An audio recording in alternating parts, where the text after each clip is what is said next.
to Manassas. This is where the DMV goes to talk Terps. The Team 980 and streaming live on the free Odyssey app.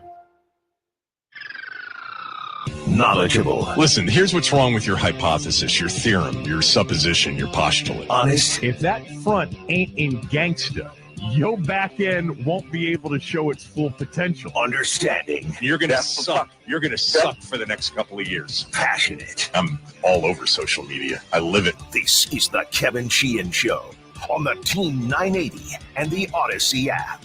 Hashtag facts. It's the Kevin Sheehan Show. Now, here's Kevin.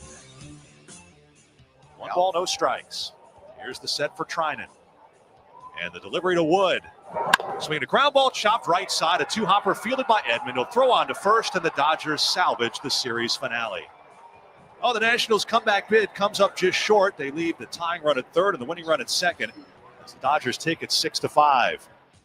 Yeah, that was a huge chance for James Wood in the bottom of the ninth with 2 on and a sweep of the Los Angeles Dodgers on his bat. But a 2-pitch quick at bat ends in a ground out. The Nats' 4-game win streak comes to an end. 6-5, the final yesterday at Nats Park. On the show today, Ted Leonsis will call in at noon. We'll talk to him about being there Sunday for Ovechkin's record setter and a lot more as well with Ted at noon. Coming up in 30 minutes, we'll talk Masters, which is underway. But with a really good guest, Pat Mayo from the Pat Mayo Experience Golf Show. We'll do that in about 30 minutes. That was close yesterday. Max is back. We have him back. He did really well on day one, replacing Denton. Thrilled to have him. That was close yesterday. I was watching that game, watching the down the stretch moments. A sweep over the Dodgers early in the season would have been, a bit of a statement, I guess, as much as, anything can be a statement in April. There was a really good at bat in the bottom of the ninth by Dylan Cruz, who's really struggled here early in the season. But in a big spot, he had a 7-pitch at bat, fouled off a couple of pitches and walked, which was really big. But Wood had the opportunity for, a massive moment here early in the season, especially given that it would have come a day or maybe even like 16, 17 hours after 2 homers and 5 RBIs the night before. He went 0 for 3 with 2 walks in the game. But the Nats lose 6-5. They took 2 of 3 from the Dodgers, and now they head on the road for a 3-game set with Miami. In fact, they are on the road until April 22nd when they come back home to play the Orioles. 2 weeks from tonight, boys and girls, the NFL draft. Yeah, 2 weeks from tonight. Washington right now at 29 overall, 5 picks in the draft. They'll have their first round pick and then just 1 currently on night 2 at number 61 in the second round. And we'll obviously be talking a lot about what, would potentially be available at 29. It is really typically, and we're not used to this because of the position in which the team is drafting, but there are just so many possibilities at 29. When you get past really the first half or maybe outside the top 10 and not a place that they've been used to being. It's a crapshoot. It's unpredictable in terms of who will be there. Teams see players differently from other teams. And once you get through those first 5, 6 picks that everybody sort of has a good sense of, there should be plenty to choose from when it comes to defensive linemen. Specifically, defensive tackle, where this draft is loaded. That's not necessarily their need. Edge rusher, there is plenty of that as well. There are, some red flags on certain guys who may be the most talented. Wide receiver will be interesting as we get towards the end of the first half. There could be a bit of a run on wide receivers. We may see more running backs taken in the first round than we've seen taken in a long time. That's a possibility. Corners, a possibility. It's going to be an interesting draft night. Of course, trading back is a possibility. And let me just throw this out. Trading up is a possibility. Washington, if they can't trade back, and there's no guarantee just because you want to trade back that you can. You have to have a willing trade partner, obviously.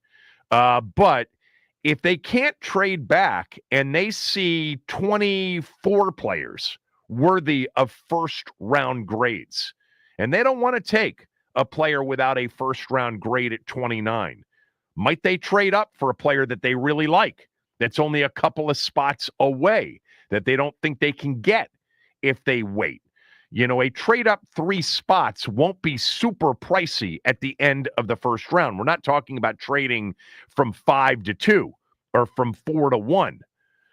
29 to 27 or 29 to 26, less compensation involved. So lots of possibilities, certainly. Looking forward to it, to see what they add. I still maintain what I've talked about since the end of the season.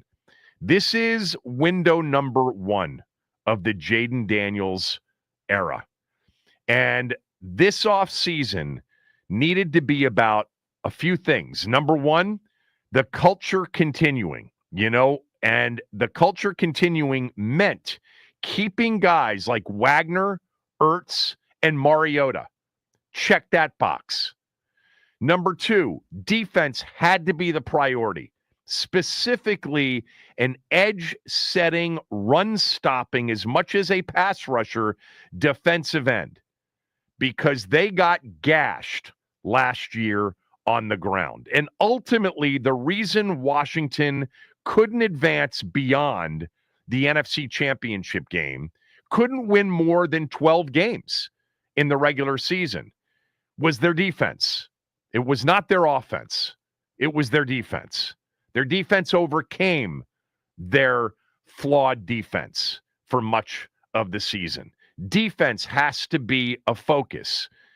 We've talked a lot about defense and how sometimes it's just weird that you bring back kind of the same core and even the same coaching staff and maybe even the same scheme, and it ends up being much better than it was the year before. Or if it was really good the year before, it ends up being much worse the next year. There's a lot of variability when it comes to defense year to year.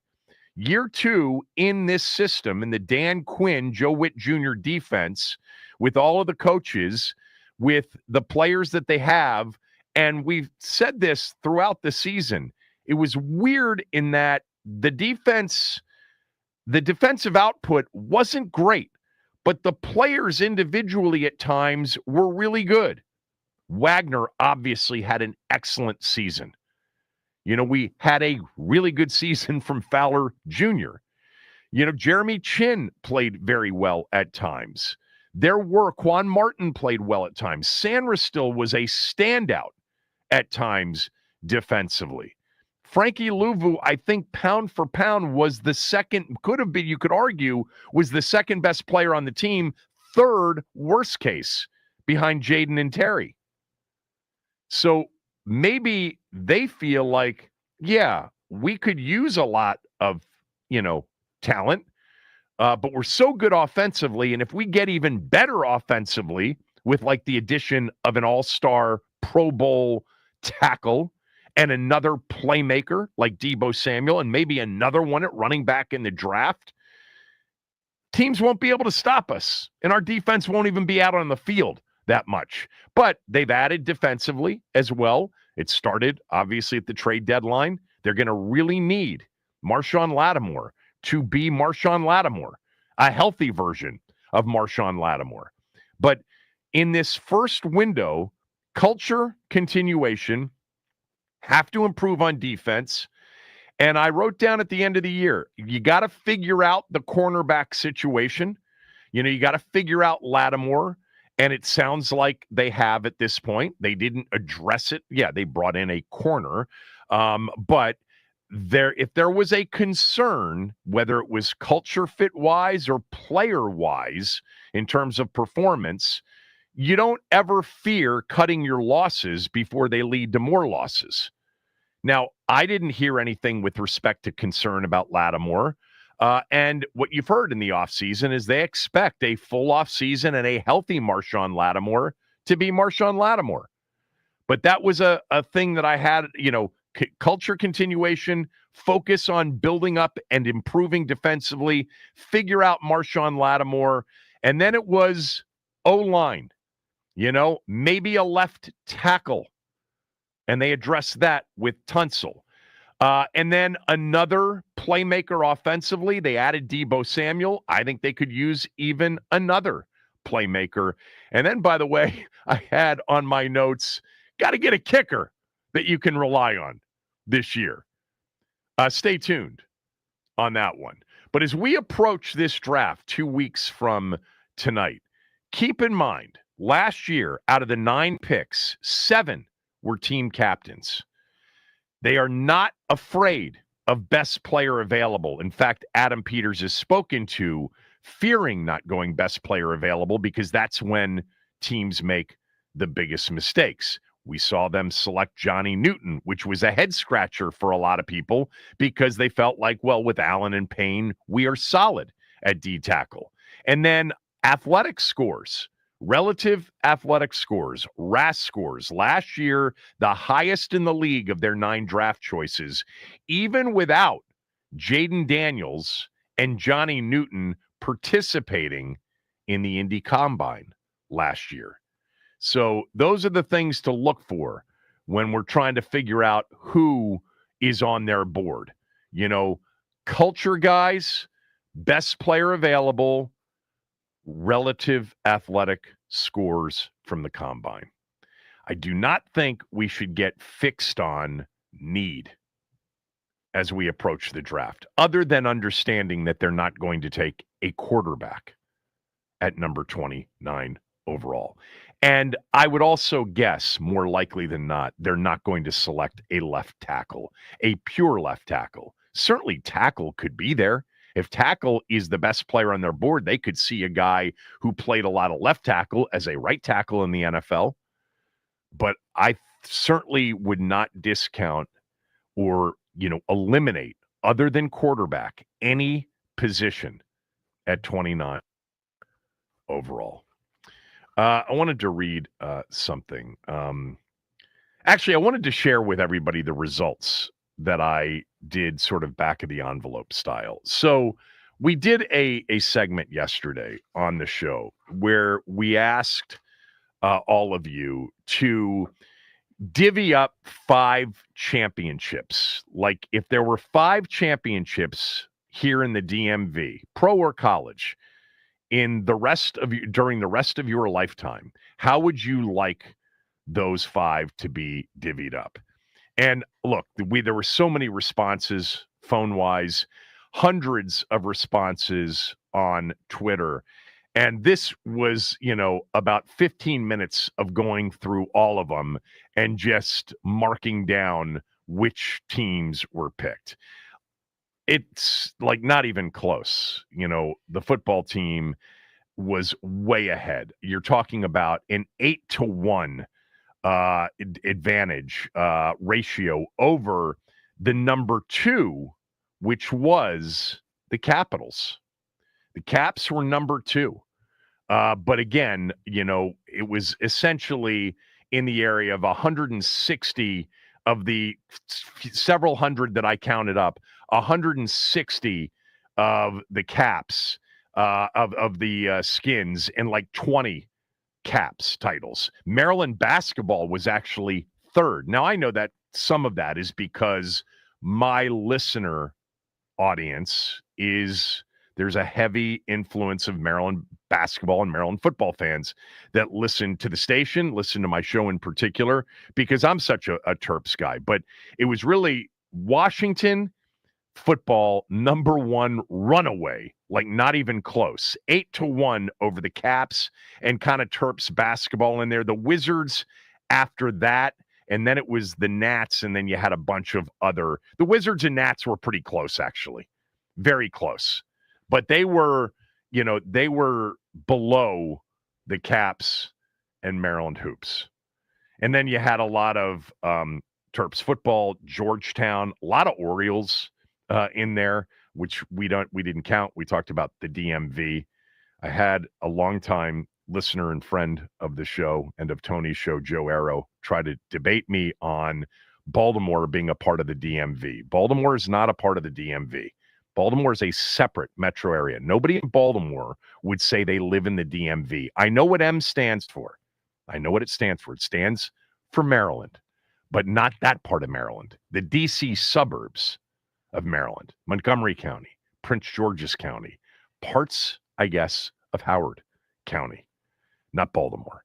But I do know how many of you are massive Orioles fans. Most of my friends are as big into the Orioles as they are into the Nationals because that's what they lived with and that's what they grew up with. But the results of the at least the responses via email and via Twitter, and there were hundreds and hundreds of responses. I didn't have time to go through all of them, but it was very clear, not that I would have predicted otherwise, that the football team would, I would say that there were no less than 50 responses where all 5 of the championships they'd like to see in their lifetime would be Skins Lombardi Trophy titles. But the Caps were second, followed by Maryland basketball, followed by kind of a tie between the Wizards and the Nats.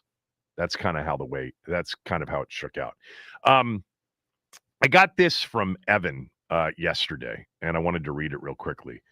And we can come back to this at some point, maybe later on in the show. But I wanted to give you my answer right now. And if you want to, weigh in, we'll give you a chance to do that later on. But he wrote, Kevin, which team in DC is closest to a championship? I'd say it's the Caps over the Commanders because hockey is so unpredictable. And the Eagles are really good and they're here to stay. What do you think? I actually think it's the Skins. I think our football team, of every team in this area, is the closest to a championship. Obviously, the Caps will have the first swing at it coming up here in just over a week. The NHL playoffs start a week from Saturday. But to your point, Evan, hockey is so unpredictable. It's so random. The seeding is just really insignificant once you get to these playoffs. We see it every year. Lower seeded teams beating much higher seeded teams. We've seen 8 seeds win the cup, advance to the cup. It's like, there is a certain amount of puck luck required in hockey. And you've got 16 playoff teams. The Caps will be one of 16. I think this would, just by the way, as an aside, I think the Caps making a deep run in this postseason in many ways would be even more dramatic than 2018 because of Alex Ovechkin and what we just saw on Sunday. And because there seems to be a thought from many of you that he needs a second cup. There would be, and him playing well and being a big part of it, which, by the way, he's been a massive part of the record that they've built up in the regular season. Like, this is going to be, I think, heading into it, a very anticipated Caps postseason. When they start next weekend against Montreal, more likely than not, in a first-round best-of-7 with 2 home games, probably game 1 either next Saturday or next Sunday at Capital One Arena. It's going to be as anticipated a postseason for the Capitals as we've seen in a long time. It's the combination of the team's record, which was surprising and unexpected before the season started, and Alex and the way he's playing right now. So again, the randomness of hockey is why I would say it's the football team. And football is very changeable too. It's very unpredictable as well. We talk about this every year. It's not even year to year, it's week to week in the NFL. But what makes it less changeable for certain teams is when you have a quarterback, when you have an elite quarterback. And Jaden Daniels is elite. And as long as he's out there, and if you believe what I believe, which is he's the best quarterback in the NFC, Washington's got a chance to win more games than they lose, to be in the postseason, and then to take swings in the postseason with the best quarterback in the NFC. The Nats and Wizards obviously are a long way away. I mean, the Wizards much further away than the Nationals. Maryland basketball had an opportunity, but we don't know what they're going to look like next year. It's Buzz Williams has hit the portal. Georgetown, depending on what they bring back and what they add, who knows? National championship? No, not for either one of them next year. The Skins have a legit chance to be in the Super Bowl next year or in the next 2 years. They're the closest in town to a title, in my opinion. Max, do you have an answer to that? I mean, I'm with everybody. I'm with you that the Commanders are very close. I do think that they have a shot in the next couple of years. But since the Caps do get the first crack at it, there's a lot of juice behind this team. And there's been a lot of talk about how close this team is, how well knit together it is. Like it's a brotherhood. It's a family. So I think that speaks a lot for how close they are, how much adversity they can face, how much they can overcome. So I think Caps is one for me, but Commanders is definitely a close second. Yeah, I understand that this Capitals team is close and they have overachieved this year. I very much pay attention to odds makers, but in hockey, you almost, would prefer that they're not the favorite to win it all, and they're not. Florida is a heavier, is a bigger favorite to win the Eastern Conference than the Caps. Carolina's right there with the Caps. I think Toronto's right there with the Caps in the Eastern Conference. Matchups are everything. Goaltending is huge. Absolutely. They've had some injuries there. I just think, to emerge as Stanley Cup champions out of 16 teams in a sport that requires a bit of good fortune, that the chances are less than Washington going 12-5 or 13-4 next year, having some home games and advancing to the Super Bowl. I really think that we go into next football season with a team that will have the best odds to reach the Super Bowl in 25 years. The last time the odds will have been this. We've already seen the over-under, 10.5. If you haven't seen that, the over-unders are out for the NFL season. We haven't had the draft yet, understood. But Washington's over-under is 10.5. The highest over-under they've had since 2000, the year in which Dan Snyder started to play with the roster and have fun with it in the offseason. All right, when we come back, a quick what do you got? Last night, one of the more emotional scenes I've seen in recent sports memory. It happened in the NBA. We'll talk about that next. Masters after that. Ted Leonsis will be on with us at 12. And yeah, we'll give you a chance to weigh in next hour on which team in town you think is closest to a championship. Kevin Sheehan Show, the Team 980 and the Team980.com. From the Augusta National Golf Club, Westwood One Sports presents their special report on the Masters. I'm Ted Emmerich. Scotty Scheffler, the new leader of a constant Texan invasion at Augusta National. Go back to Byron Nelson and Ben Hogan, to Ben Crenshaw, to Jordan Spieth, and now Scheffler, who has won 2 of the last 3 Masters. So how have golfers from the Lone Star State taken to Augusta so well? As far as a theory on why we play well, or Texans have had, some success here at the Masters, I think growing up in Texas, we play in a lot of different conditions, and you learn from a young age to hit a lot of different types of shots just because we play in so many different types of weather and winds. I just think from a young age, we're challenged at home a lot just by the conditions. And I think it's paid off in a tournament like this where the conditions can change, significantly from year to year. Well, the conditions are pristine today in the first round. 60 degrees now, blue skies overhead. Highs will reach the mid-70s, just a slight wind from the south, and Scheffler has just teed off. He is in the middle of the fairway. You're listening to coverage of the 2025 Masters on Westwood One. Every day when we're on the road, people around us endanger themselves and others by looking at their phones while driving.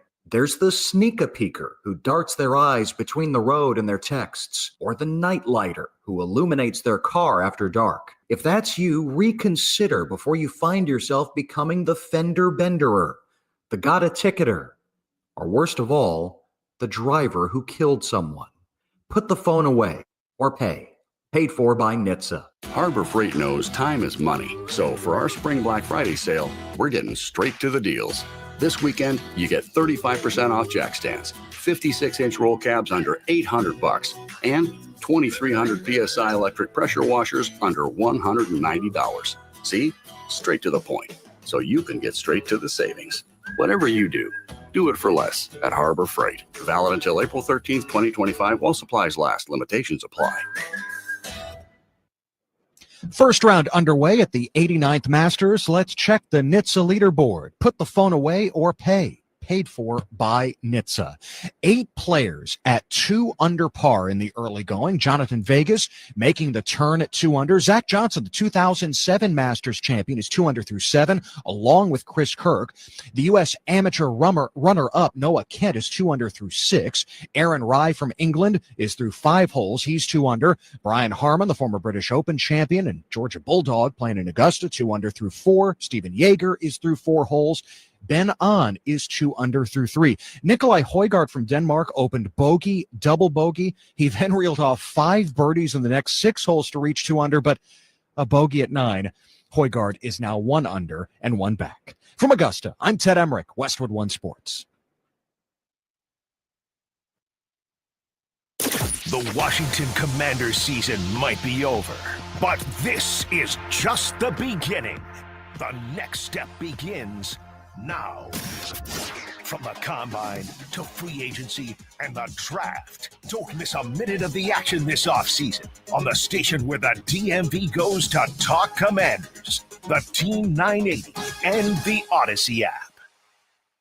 This is an important notice to all U.S. taxpayers. The IRS is giving away billions of dollars in tax savings through a federal program called the Fresh Start Initiative to aid delinquent taxpayers. This initiative was established for anyone facing financial hardship and unable to pay their back taxes. Qualifying and enrolling in this program will stop all collections, settle your delinquent tax problem, and even reduce what you owe by thousands of dollars. Call the hotline at People's Tax Relief to see if you qualify and get this free information by dialing 800-285-2521. If you have unfiled tax returns or cannot afford to pay your personal or business back taxes, you can now get the help you need. One simple phone call can resolve your tax problem and save you thousands of dollars. To see if you qualify and to get this important free information, call 800-285-2521. 800-285-2521. 800-285-2521. Bring Natalia Esquire, Slater Schulman, LLP. Attorney Advertising is responsible for this ad. Attention former childhood residents of juvenile detention centers in Maryland. If you were housed at either Charles Hickey School, Backbone Mountain Youth Center, Thomas Waxter Detention Center, Cheltenham Youth Detention Center, or any other juvenile detention center at any time in the past and were a victim of sexual abuse, now is the time to come forward, as you may be entitled to substantial financial compensation. Maryland Department of Juvenile Services faced complaints about rampant sexual abuse for decades and failed to protect youth inmates in these facilities. If you were housed at a Maryland youth facility at any time and were subjected to any sexual misconduct from staff members, you may be entitled to substantial cash compensation. Call our Maryland Juvenile Detention Helpline now at 800-285-3502. The deadline to file a claim is close. Call now to get the justice, closure, and the financial settlement you deserve. No matter how many decades ago it was, call our law firm's Juvenile Detention Sexual Abuse Helpline right now at 800-285-3502. 800-285-3502. 800-285-3502.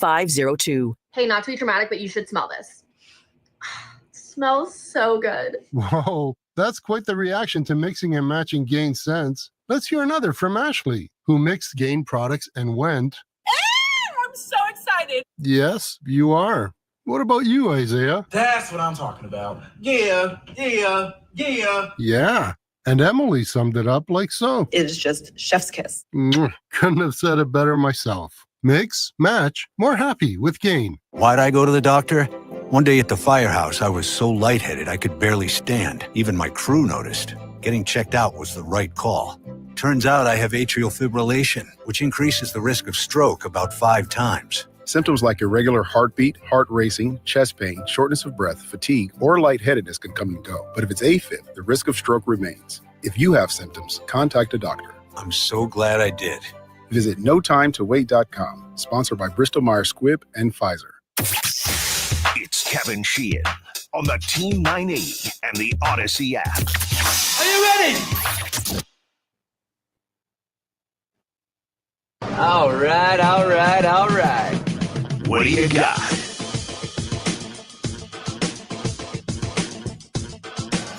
Everybody saw me the way I reacted to the video. All these fans, I really appreciate it, man. All the teammates I had, everybody had my back. I'm just happy, this guy, I love these fans. I love the city, but it's time to move on. What was it like for you sitting there watching all that love, watching that video pregame? So many emotions. Can't even explain it. Brought tears to my eyes. Like I said, I came as a young kid here with 18, and I know what to expect from NBA. And that made me feel like home. And it's just a lot of great memories. How were you able to not be too emotional, to still come out and play and perform the way you did? I don't know how I did it, because when I was watching that video, I was like, there's no way I'm playing this game. But all my teammates had my back. They were really supporting me, so I really appreciate that. That was Luka Doncic last night after he went for 45 points in the Lakers' win in his first game back in Dallas after the early February trade. They honored him with a video as he was about to be announced in the starting lineup before the game started, and he broke down.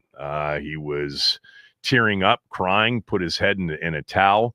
In watching that, I'm not the biggest Luka fan, because while I recognize the scoring brilliance of Luka Doncic, he's one of the great scorers we've seen in the game. He's only 25, 26 years old, whatever he is, but he's been in the league now, for 8 years. This is year 8 for him. He came in as an 18-year-old from Slovenia, and knew Dallas, Texas. That was home. And what really kind of hit home last night was, man, when you're a general manager or an owner of a team, really an owner of a team, there's this description that people will often use, which is really not necessarily true. But, sports teams are like public trusts. The reality is that most sports teams, with the exception of a few, like the Green Bay Packers, are not public trusts. They're privately owned by individuals or, business partnerships or corporations. But yet they, have this kind of, I feel this to be true, even though they don't have a fiduciary responsibility necessarily to fans. I think there's a moral responsibility to the community in which the sports team resides in to do what's best for the fans, and the customers. The long-term well-being is in the hands of the owner. And we've seen that messed up, obviously, here for nearly 25 years. And in watching that last night and the reaction to the Dallas fans, they loved Luka. This was devastating to them. He was in a football city, by the way. Dallas probably takes their NBA team a lot more seriously than we do, in part because it's been much more successful over the years than ours. But Luka was a huge part of that community. And Nico Harrison, the general manager, traded him shockingly to the Lakers because he thought it was in the best interest of the team. Now, if you haven't followed the trade, I mean, the Mavericks since the trade have basically fallen apart health-wise. Kyrie Irving tore his ACL, he's out. Anthony Davis had a boo-boo, like the first night in a Mavericks uniform and was out for, a couple of weeks. They've had other injuries as well. And the season has, essentially gone to hell in a handbucket after being in the NBA Finals last year. They still right now will qualify for the play-in next week. And they've played better. They were playing better until recently, but he tore his fan base apart.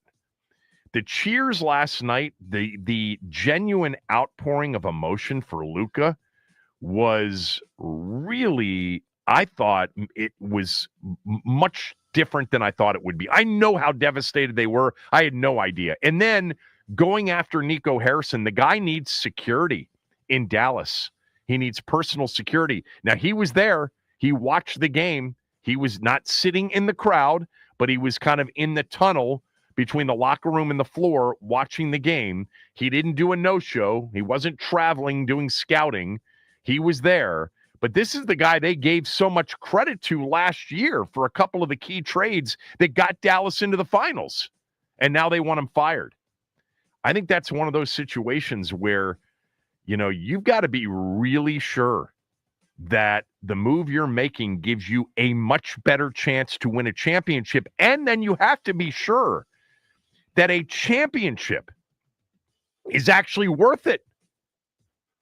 Because on some level, I don't think Dallas fans will think that a title will replace what they had in their relationship with Luka Doncic.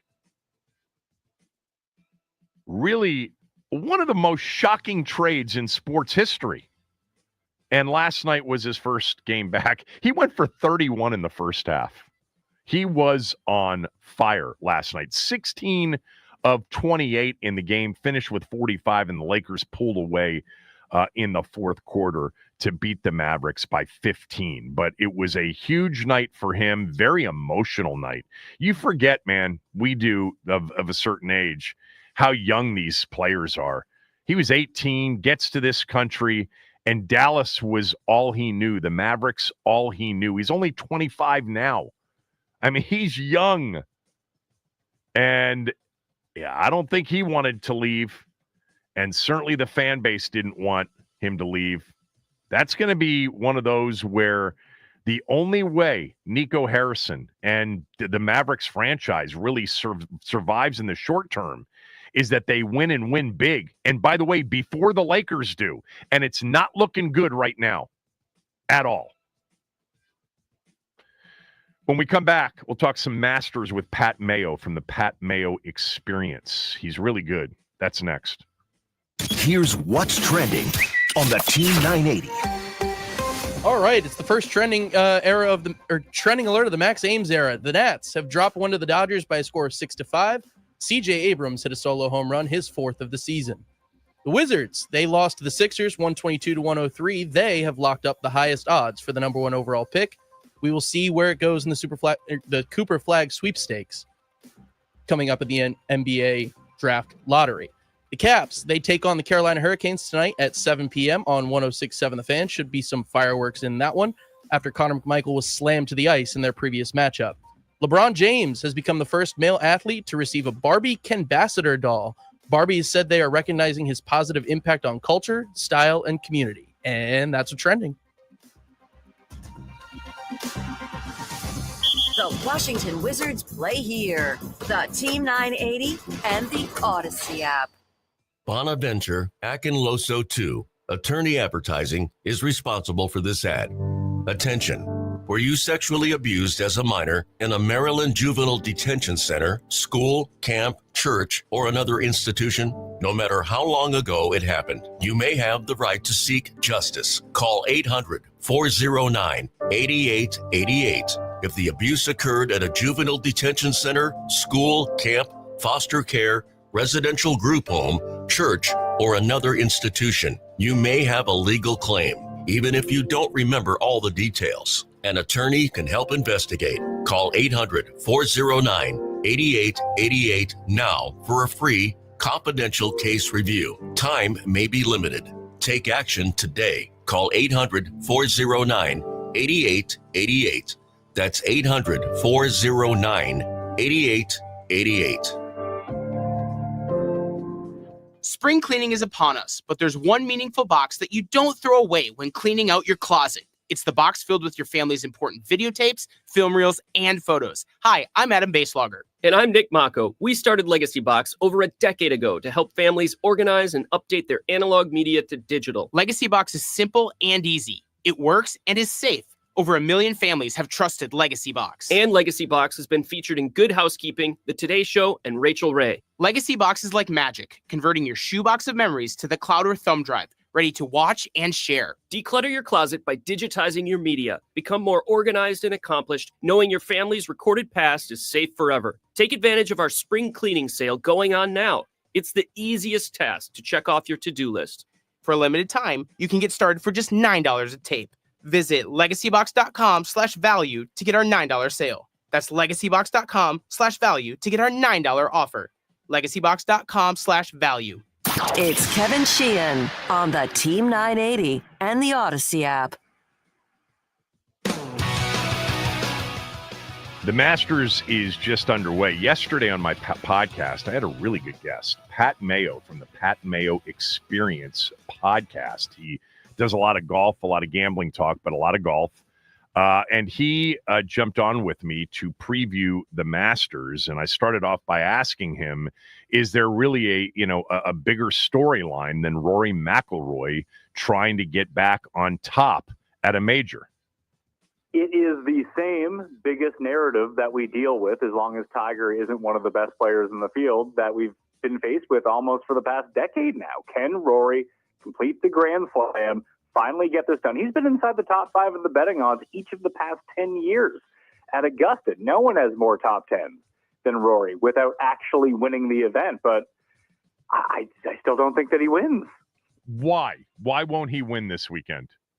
If he's not, it's the first round that kills Rory at Augusta every single year. He has one of the worst scoring averages of anyone in the first round. And if you go back and look at the past 5 years at Augusta, if you have not been inside the top 3 after the first round, you do not win. If you start out slow, there's no coming back at Augusta, at least in this version of golf and this version of Augusta National that we've seen.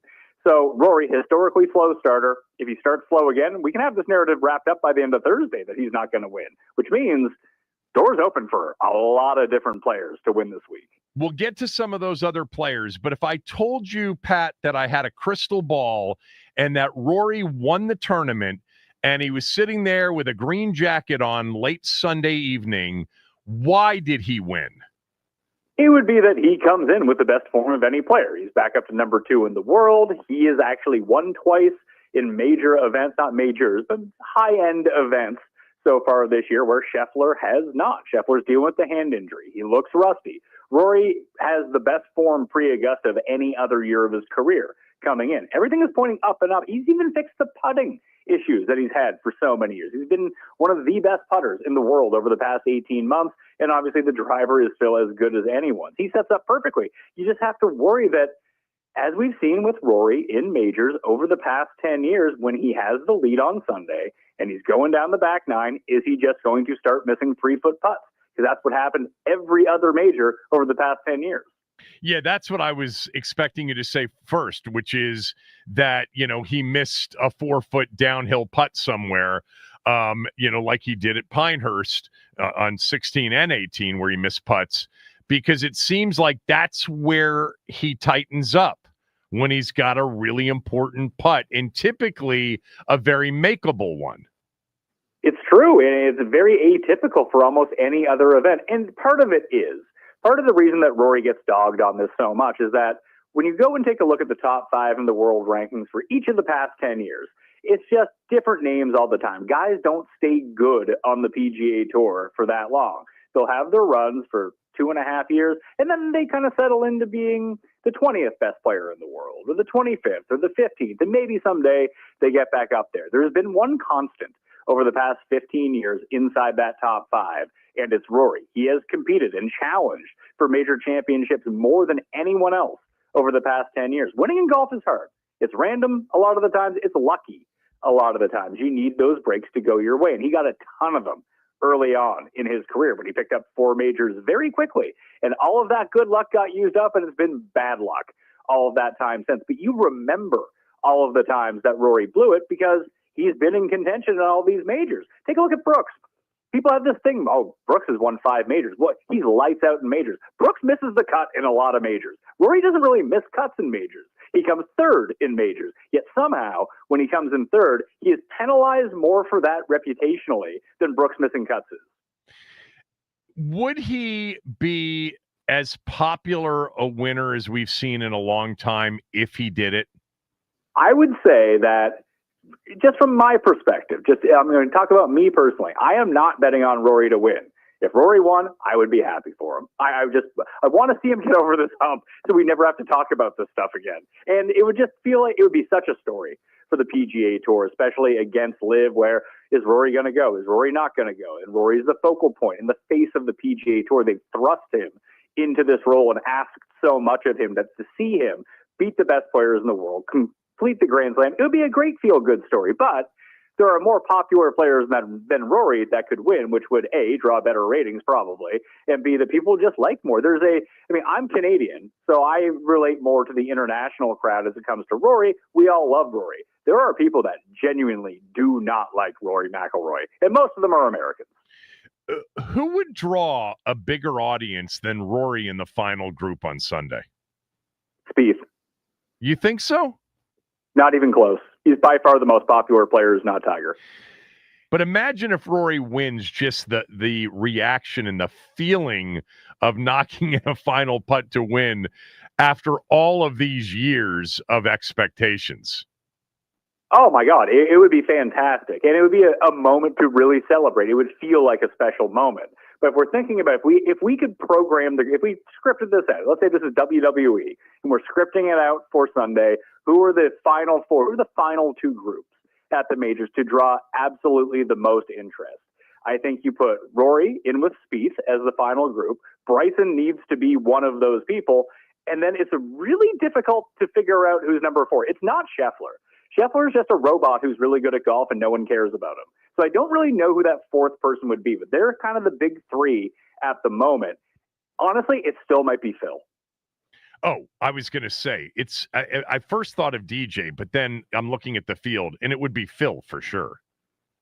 Yeah, that's usually the Tiger spot that if you could just get Tiger on TV any way that you can possibly do it, you do it. Even to take a look at TGL ratings. When Tiger played, people watched. When he didn't, no one watched. And all of the other top-end golfers are just the most boring people on the planet. Like, Spieth is the most boring guy on the planet, but people love him, and they still love him. And it's amplified even more where he's not that good anymore. And you take a situation like even the Valero Texas Open over the weekend. He wasn't even on the featured coverage because he was so far back. They kept cutting to Spieth. And anytime that you see him in contention at a tournament, you can basically count on those ratings being doubled what they normally would be just because he's on TV. It's a weird draw. I don't quite get it, but people love this guy. And thankfully for Augusta, this is still the course that he plays the best. That it wouldn't be, I would be shocked if he won, but it wouldn't be surprising to see him lingering in contention. All right, let's talk about the tournament, specifically the field. First of all, it looks like great weather. It looks like maybe fast and firm, even with, the rain, they've got the system that pretty much dries it out. What do you see as the winning score come late Sunday? -13. It's going to be cold on the weekend. Yeah, You're looking at mid-50s to low 60s. That's why I've loaded up on fat Europeans to win the Masters this year. So you like Shane Lowry? I do love Shane Lowry. He is my favorite single bet. No on the offense, board. Shane. Hey, listen, it comes in handy from time to time. This could be one of those weeks. And his stat profile, especially at the Masters, he threw everyone off the scent a year ago because he was so bad on the greens. He lost 8 strokes putting last year. It's the worst performance of his 16-year career in any tournament. It's an outlier. It's atypical and likely will never happen again. And conversely, Ludwig Gobert in his very first Masters gained 8 strokes. Yeah. So to take their scores and put them next to each other, Ludwig was second. Lowry, I believe, came 43rd. That Ludwig was 16 strokes better than Shane Lowry on the green. You know what? He didn't beat Shane Lowry by 16 strokes because Shane Lowry has been inside the top 10 of tee to green at Augusta each of the past 3 years. He comes in with sneaky good form, and he's already a major champion. And when I take a look at the breakdown between what majors do correlate with each other, and it can't be 1v1 because there's all the different venues that get played at all of the other majors except for this. But guys do profile Open Championship Masters together, U.S. Open PGA Championship together. They are different skill sets, and Lowry has the Augusta Open Championship skill set. Well, give me other sort of, international players that fit that sort of profile that could deal with maybe a chillier weekend. Bobby Mack. Robert McIntyre is my guy. Yeah, always enjoy a lefty. Yeah. Gotta like a lefty at Augusta. It's tailor-made for him. He hasn't played here in 3 years because 3 years ago he stopped being good at golf all of a sudden, and it was kind of surprising. But he got in as a debutant at 22 years old. He came in 12th. That 12th allowed him to be in the Masters the next year. He came 23rd.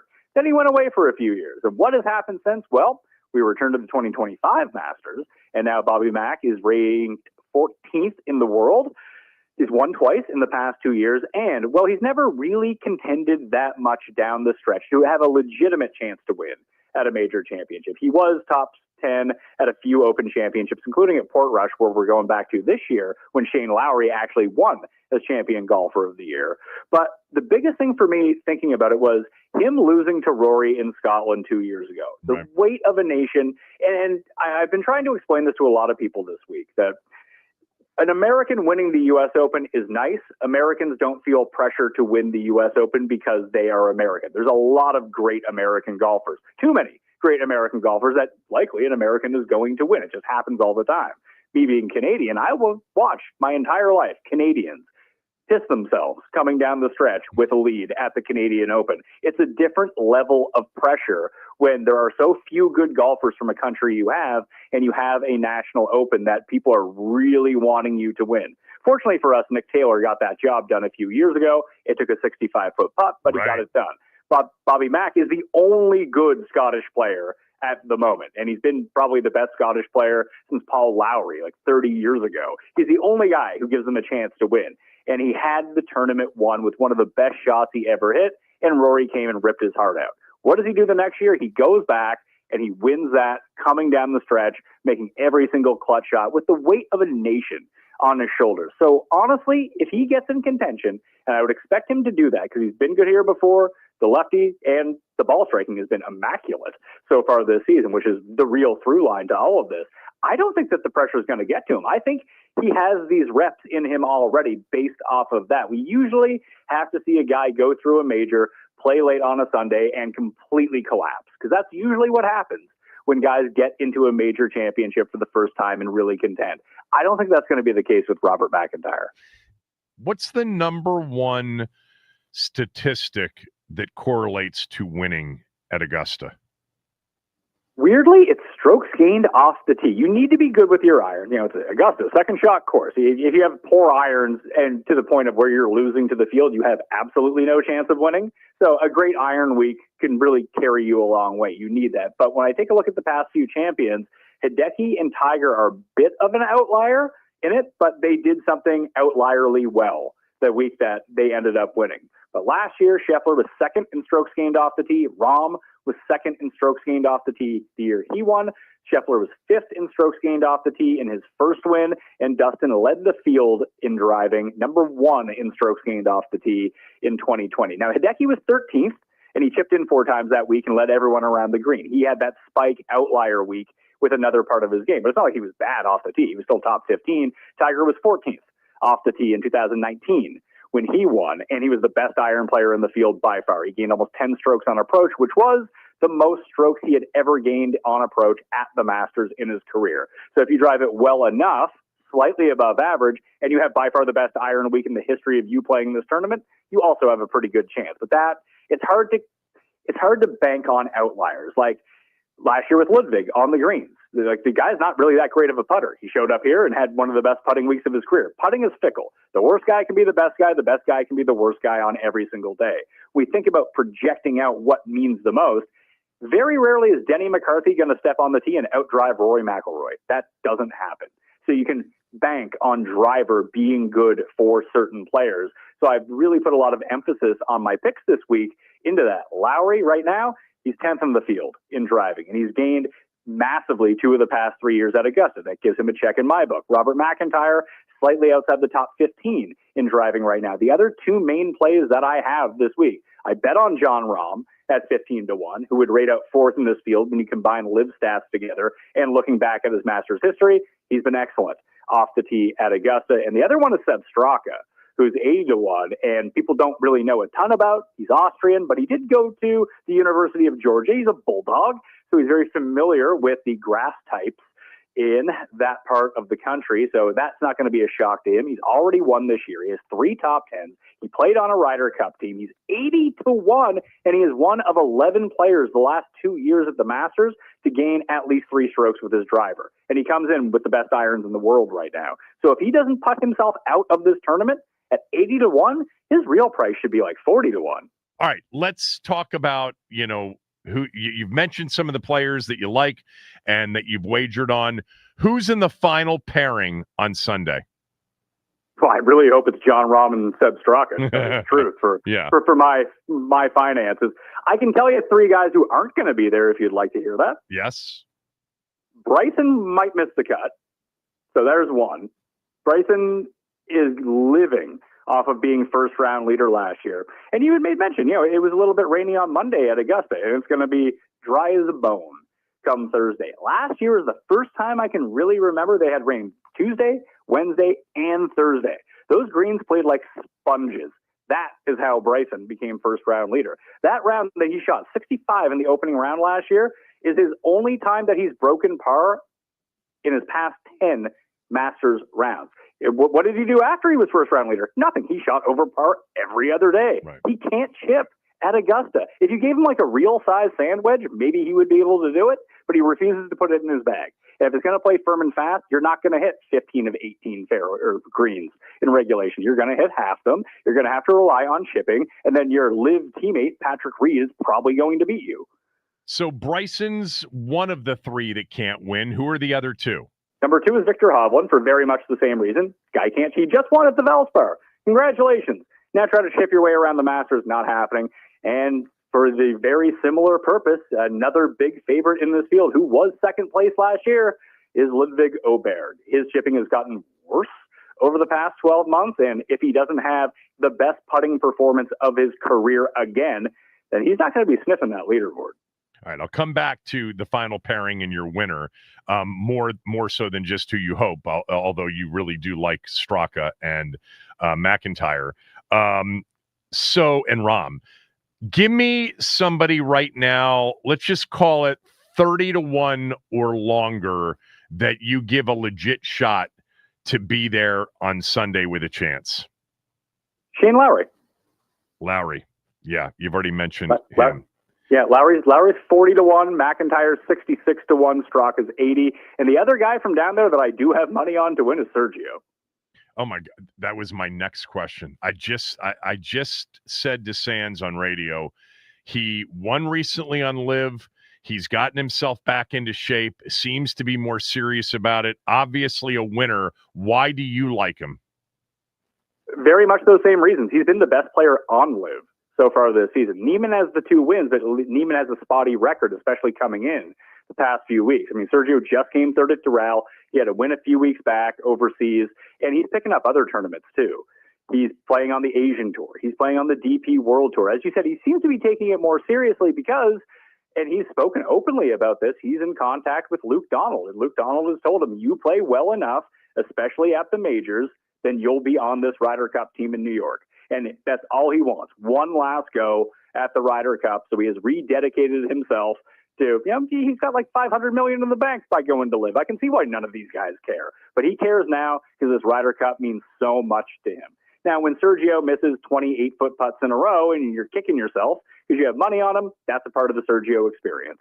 But we do know that he does have the Masters Championship. He's been awful at the Masters ever since. In fact, he's been awful at the majors ever since he won in 2017 at Augusta. However, the last major he played, and he's not even in all the majors anymore. Right. So he needs to get his spots in there. His best major performance came at the last major he played at the end of last year at Pinehurst. Sergio was T12. Yeah. I really do think he's taking this seriously. And although they don't make it public, Liv does have strokes gained stats that if you're a media member, you can go back and look at.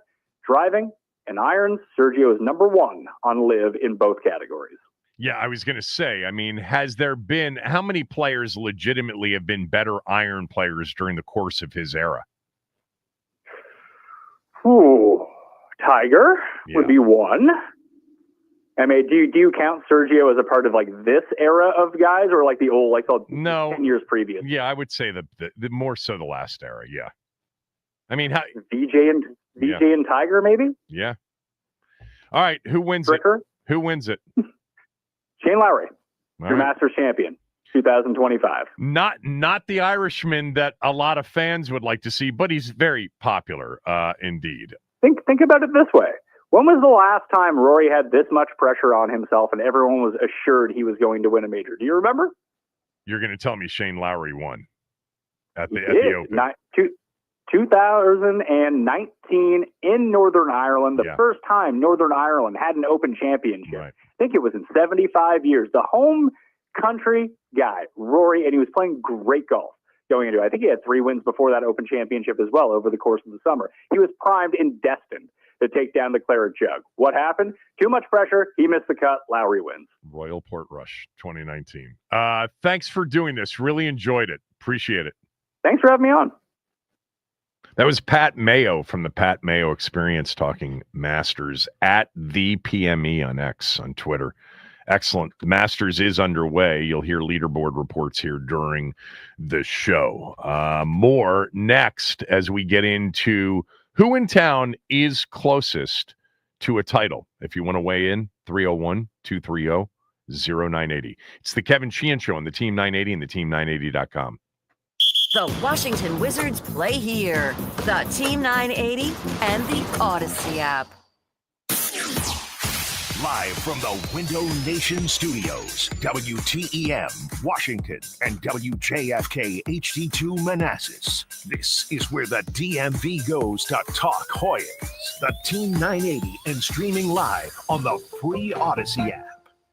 From the Augusta National Golf Club, Westwood One Sports presents this special report on the Masters. I'm Ted Emmerich. Gene Sarazen, Ben Hogan, Gary Player, Jack Nicklaus, and Tiger Woods all waiting for Rory McIlroy to join them as the only golfers to win all 4 majors. McIlroy's been chasing this career Grand Slam for more than a decade now, but this week he was taken back to his first time here as a teenager in 2009. I was just happy to be driving down Magnolia Lane. Like there was no thought of whether this is going to be good for me or bad for me. It was just an absolute thrill of a lifetime. 19 years old, and be playing in my first Masters. So, yeah, I've always loved this course. I've always loved people ask me if you could only play one golf course for the rest of your life, what would it be? And I think walking around this place every day would be pretty cool. McIlroy tees off at 1:12 Eastern. He needs a fast start. In 16 career Masters, McIlroy has put together a first round in the 60s only twice. You're listening to coverage of the 2025 Masters on Westwood One. Springfest deals are still in full swing at Lowe's. Right now, get 5 bags of Stay Green Premium Color 2 cubic foot mulch for only $10. And get up to 40% off select major appliances. Plus, save up to $300 when you buy 2 or more select GE kitchen appliances of $396 or more. Lowe's, we help, you save. Valid through 4/16, excludes Alaska and Hawaii. Selection varies by location while supplies last. See Lowe's.com for more details and qualifying items. Why'd I go to the doctor? My heart would race just taking my son to practice. It didn't feel right. So I got checked out. Turns out I have atrial fibrillation, which increases the risk of stroke about 5 times. Symptoms like irregular heartbeat, heart racing, chest pain, shortness of breath, fatigue, or lightheadedness can come and go. But if it's AFib, the risk of stroke remains. If you have symptoms, contact a doctor. I'm so glad I did. Visit notimetowait.com. Sponsored by Bristol-Myers Squibb and Pfizer. Bernhard Langer playing in his last Masters at 67 years old, the two-time Masters champion. Birdied 3. He is 1 under through 7, and that's 2 off the lead. As we check the early leaderboard, Aaron Rai on top as he makes his Masters debut. The Englishman 3 under today through 7 birdies at 2, 3, and 7. 1 shot ahead of Chris Kirk, Steven Yeager, and Joaquin Niemann. Kirk, the Georgia Bulldog, is making the turn. Neiman is through 3 holes. Yeager is through 6. Defending champion Scotty Scheffler opened with a 2-putt par at the challenging hole number 1. At the par 5 second, always a scoring hole year after year, Scheffler has about 7 feet for birdie coming up. Colin Morikawa, two-time major champ, has parred the first 3 holes. He's 3 back. From Augusta, I'm Ted Emmerich, Westwood One Sports. Cakes from the Junkies here. Whether you're headed back to the office or planning a much-needed upgrade, PVI Office Furniture has everything you need to bring your workspace to the next level. We've got you covered with an unbeatable selection of desks, chairs, and accessories designed to fit any budget. Mention me, Cakes, to score 15% off your in-store purchase. Make your move today. Head over to PVI Office Furniture and transform your office into the MVP of your career. PVI Office Furniture, where great workspaces are built. Visit PVI.com. Business grows with PVI. Ow! Sweetie, come here. Don't worry. I see a lot of patients with the exact same thing. Ever since the ice skating rink went in next door? Or is it more than Dr. Clark's business is heating up. So many patients need my help. How will I find time to see all of them? They need to hire a scheduler, stat. I need Indeed. Indeed you do. When you sponsor a job on Indeed, it's easier for talented candidates to find it, which makes it easier for you to hire them. Visit Indeed.com/credit and get $75 towards your first sponsored job. Terms and conditions apply. The Ego Power Plus Savings Event is on at Lowe's. Right now, get a free Select Ego 56-volt battery with purchase of a Select trimmer, blower, or mower kit. That's a $299 value. Plus, shop today for new and exclusive items you need for your lawn. So get ready for spring with the latest in innovation from Ego, the #1 rated brand in cordless outdoor power. Only at Lowe's. We help, you save. Offer valid through 4/16. Selection varies by location while supplies last. It's Kevin Sheehan on the Team 980 and the Odyssey app.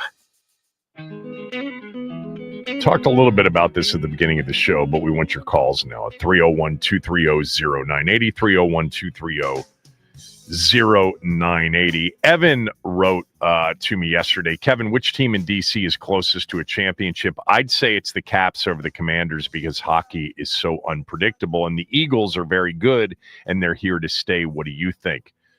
I think it's our football team because of the unpredictable nature of hockey, puck luck.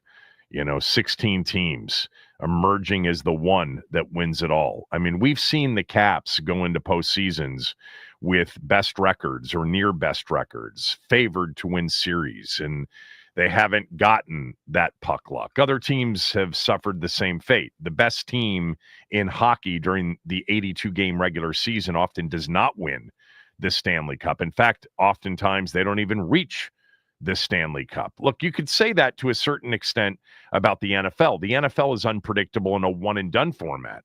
You get to that one-and-done, and anything can happen. But typically, there's less change in football when you've got a great quarterback. Washington has a great quarterback. I feel comfortable in saying that of the sports teams in D.C., in the DMV, college or pro, and I don't know about DC United, and I don't know about any of the other teams other than the 4 major pro sports teams and the 2 major college basketball programs and some of the other college basketball programs and the 1 major college football program. I think it's our football team. I think they're the closest to a championship.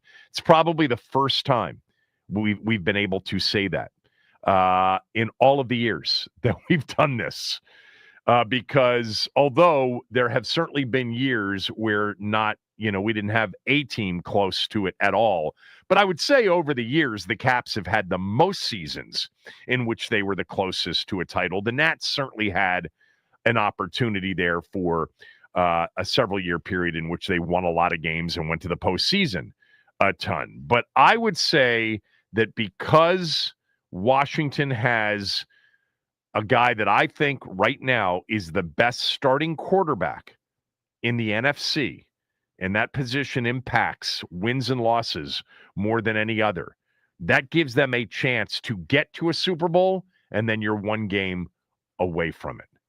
301-230-0980, 301-230-0980. Which team in town do you think is closest to a championship? With the Caps, by the way, right now, holding on to, one of the best records in the sport. They will be the 1 seed in the Eastern Conference postseason with 107 points currently, still with 5 games to play. I guess there is still a chance that Toronto could catch them with 5 games to go. Toronto's got 7 less points.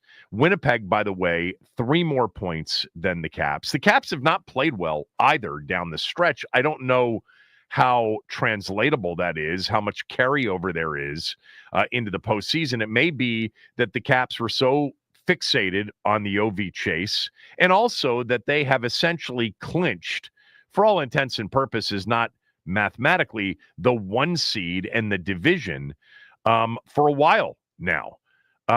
So we'll see what happens in the postseason. Right now, their first round matchup is going to be Montreal. It's not necessarily a given. It could be Ottawa at this point because Montreal's been red hot.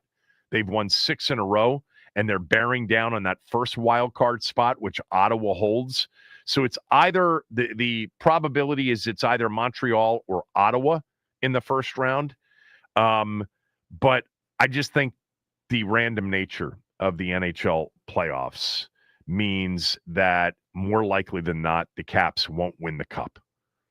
And there are better teams, according to the hockey experts anyway, that would be favored in a best of 7.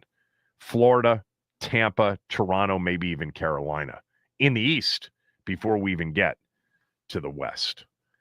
I think for the first time in a long time, I know we've done this segment in the past. It's not the first time we've talked about which team in town is closest to a championship. I think it's the first time for me I've ever said the football team. 301-230-0980, 301-230-0980. Who's closest to a title? Max, you said that you think it's the Caps. Yes, I do, just because of how close the playoffs are, how close-knit this team is. If it doesn't happen this year, if it doesn't happen this playoffs, it's Commanders, because I don't see them bringing back everybody next year and replicating kind of the lightning in a bottle that is this year. But yeah, Caps is who I think is going to be our first. Well, then you think they're going to win the cup this year? Yes, and as a fan, it's obvious that I think that, but they have a lot of veterans that have a lot of postseason experience, a lot like all these other teams, and these hockey experts that are projecting Florida, Carolina, they were not expecting the Caps to do what they're doing right now. So that's another thing that I could very well see them just coming together in the playoffs. We've got this little 5-game stretch here leading into the postseason for everybody to get over the Ovechkin thing and get right. Protas is hurt. He's week to week. Thompson is also week to week. So we'll see their status kind of coming up as we get to the playoffs. But yeah, I'm still riding the Caps train. 301-230-0980, 301-230-0980. We've got a line open if you want to get in. If you're on hold, stay there. Which team in town is closest to a championship? Kevin Sheehan Show, the Team 980, the team980.com. We're also free and live on the Odyssey app. If you want new windows, my recommendation is Window Nation. They are built to protect your home, their windows are, with top quality insulation and sealing. Window Nation has some of the best insulated windows you can buy. Their windows frequently outperform and outlast the ones from the expensive companies. You'll save money every month on heating and cooling all year long with more insulated windows. If your windows are 10 years of age or older, you need new windows. Right now, if you reach out to Window Nation, the first thing they'll do is they'll give you a free estimate. All right, no charge. They'll come out to your home in an hour or less. You'll get an estimate. They won't pressure you. There's no obligation. Mention my name when you call them at 866-90Nation or head to windownation.com. You'll find out which windows in your home actually need to be replaced. If you decide to move forward with them, you're getting an incredible deal. 4 windows free with every 4 you buy, with no money down, no interest, and no payments for 2 years. You'll pay nothing until the year 2027. If you buy a house full of windows, they'll give you a free entry door. 866-90Nation, windownation.com. Mention my name. They'll take really good care of you.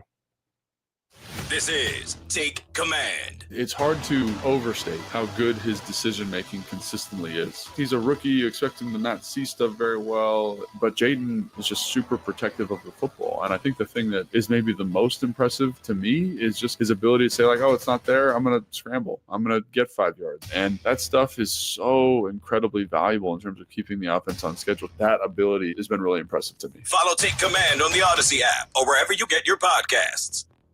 Diabetes, high blood pressure, anxiety meds, everyone's on them. If you're a 50-year-old male, maybe a bit porky, and you may even have type 2 diabetes, $1 million of term insurance may only cost you about $200 a month. Call Term Provider. Speak with Big Lou at 800-700-6898. Big Lou will find a term life policy for you even if you have type 2 diabetes, are overweight, or have high blood pressure. Term Provider has helped thousands of people like you who think they can't afford term life insurance. To buy $1 million of affordable term life for you, all you need to do is call Big Lou at 800-700-6898. Lou will make sure the scales are tipped in your favor. Call 800-700-6898.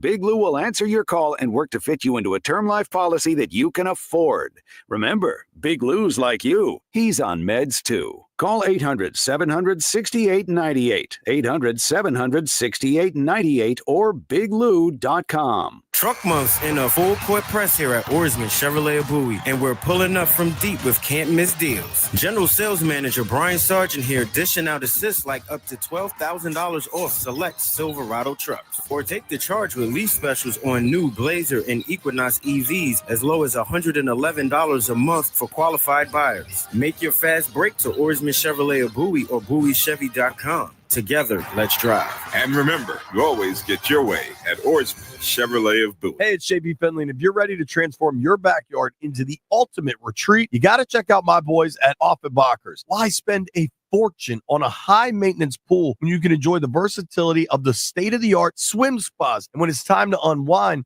why not go the hot tub route? After an intense workout, you can slide into that warm, bubbling water and let the jets melt away your stress. Whether you crave fitness or pure relaxation, Offenbachers will help you find the perfect swim spa or hot tub for your needs. Plus, Offenbachers is taking wellness to the next level with these brand new cold plunges. You've got to experience the power of hot and cold therapy. Reduce inflammation, boost circulation, and feel more refreshed than ever. Visit Offenbachers today in Herndon, Annapolis, Gainesville, or Rockville, or you can check them out online at Offenbachers.com. And here's a special offer. Tell them JP Finley sent you, and you'll get a free $500 gift card with your spa purchase. $500. Don't wait. Secure your summer now with Offenbachers. Hi, I'm Connie Britton, and I want to share with you the experience of Donna in Washington. She writes, I got injured about 5 years ago. I was let go when, because of the injury, I couldn't keep up with my schedule. I've tried to find other work, but I'm 68 now. No one wants to hire someone that old. This week is tough, though, because I had to get my tooth fixed.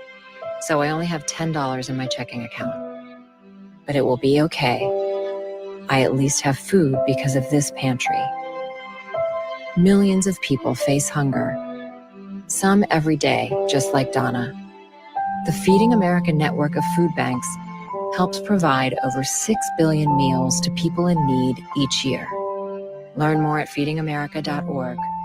Feeding America, 200 food banks strong.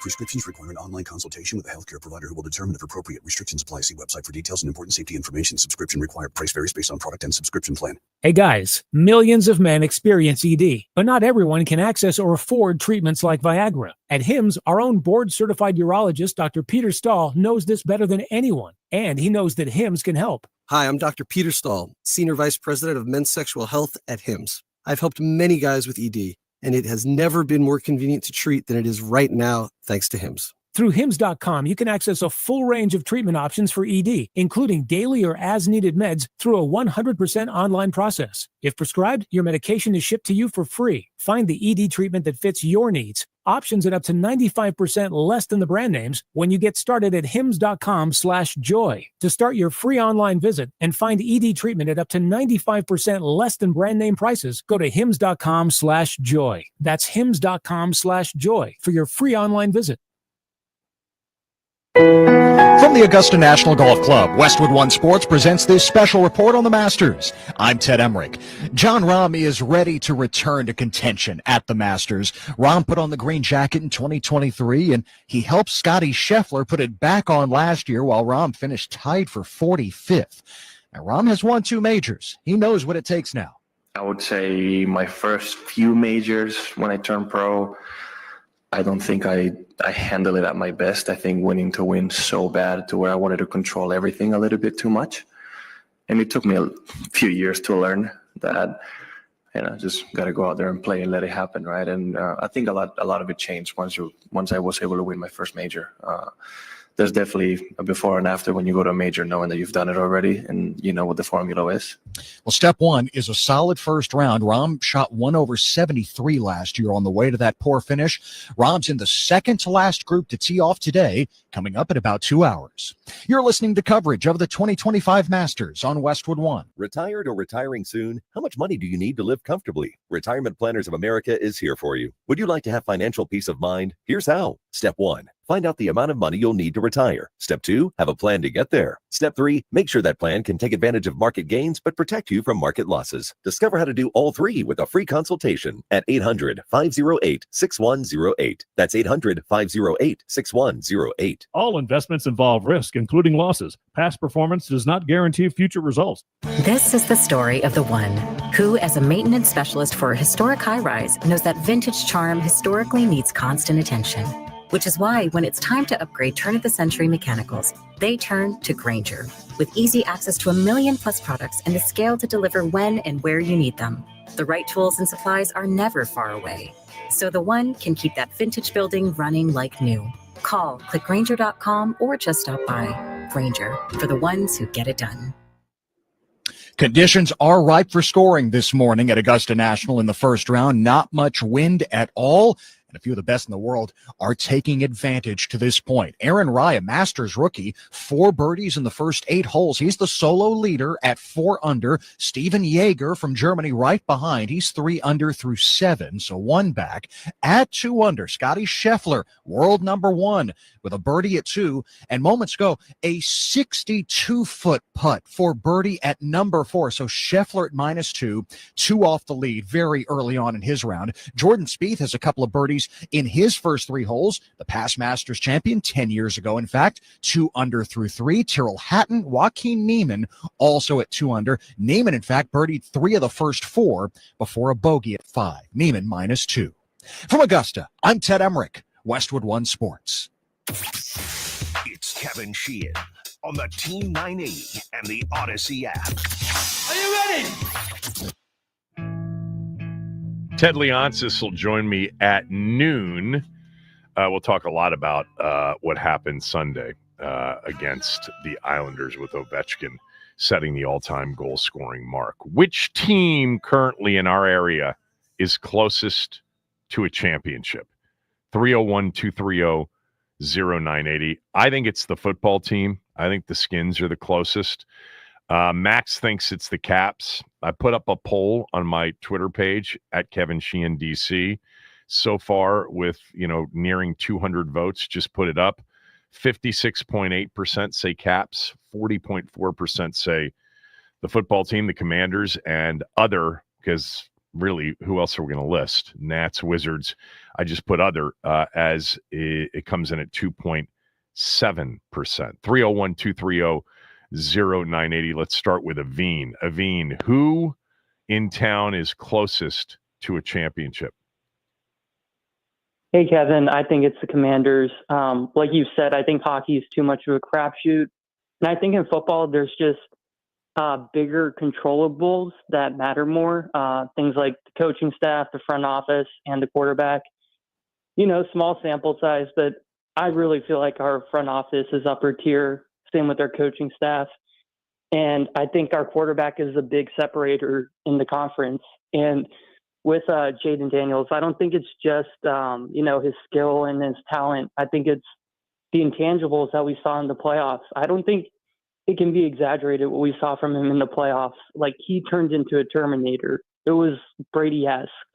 And I think there's something that exists that's the Jaden Daniels effect in like big playoff games where other quarterbacks on the other sideline start pressing, feeling like they have to be perfect, and they make mistakes that they typically don't make. So like Jared Goff. I just think there's I just think there's a level of clutchness and, big time performance we saw in the playoffs from him last year that we don't see from other quarterbacks in the conference. And you can say Stafford, but I feel like Stafford's lost some juice. And you can say Hurts, but, people forget, Jaden Daniels doesn't have the luxury of going 13 for 21 in a playoff game or taking 7 sacks for 63 yards in another playoff game. And, people are talking about the Eagles. I get it. They're still going to be really good. But, just the nature of the NFL, I can see them taking a step back for lots of reasons. So I think it's the Commanders. And just another shout out. I think the Nats are a lot closer than people think. I think they're loaded with young talent. I think Rizzo is still one of the best GMs in the game. And I think the type of rebuild we're seeing from them is something we've seen from other teams like the Astros. The problem Braves, the are the Orioles. teams just even in their division, let alone the Dodgers in the Right. National League. That's true. But I just say those teams are aging. But yes, that's true. Like, we need to spend more too. But I think we can be in the win totals, like in the 80s this season. And by next season, we're talking about them as a playoff contender. So I just want to shout them out. No, I think some of the things you made sense. And I would add that I think part of why I feel this way, number one, is what you said. It's the quarterback. And, interesting the way you put it, like it puts pressure on other teams. We saw that all season long during Washington's, regular season and even into the postseason. It's like, remember that stretch in which basically they didn't punt. When you don't punt much, it so much changes the context of the game competitively and the pressure it puts on the other team when they do have the ball to do something with it and to score. And we went through that stretch of 4 or 5 games where they punted like twice. They didn't punt at all against the Giants. I think they punted once or maybe no times against Cincinnati. And then I think it was 2 straight games. Go back and look this up, Max. I think the Giant game and the Bengal game were 2 straight games where Tress Way did not see the field as a punter. I believe that's right. And then Arizona, I think he punted once or twice. But they also won that game 42-14.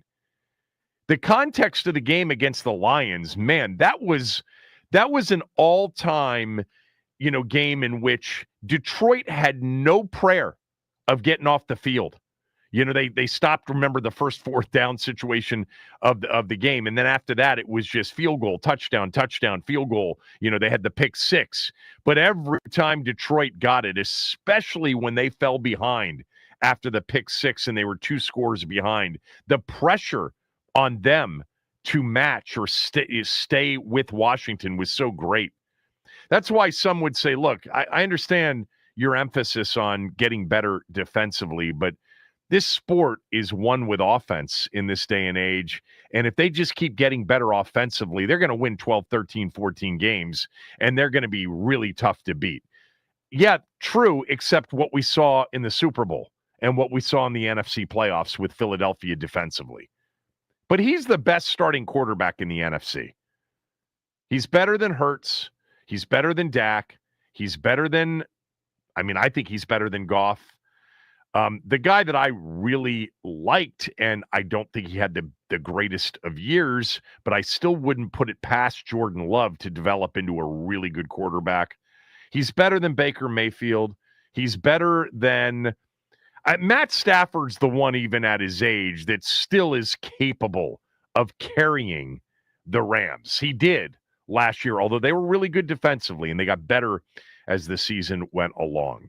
Who in town is closest to a title? Let's go to Ian. Ian, go ahead. Kevin, I think your answers are perfect. I think the quarterback dictates everything. The warp between defensive teams and receivers, et cetera, is just not the same as it is with quarterback. I would caution anyone on the Capitals. Again, 2018 is the exception. I think this entire last season and a half has been about Ovechkin. And I think it is going to be a tough turn to turn that off and then, quote unquote, get super serious about the playoffs in the last 4 games. I think tonight's a big game, the rest of the season. The Wizards are so far away. They don't have a top 5, top 10 player.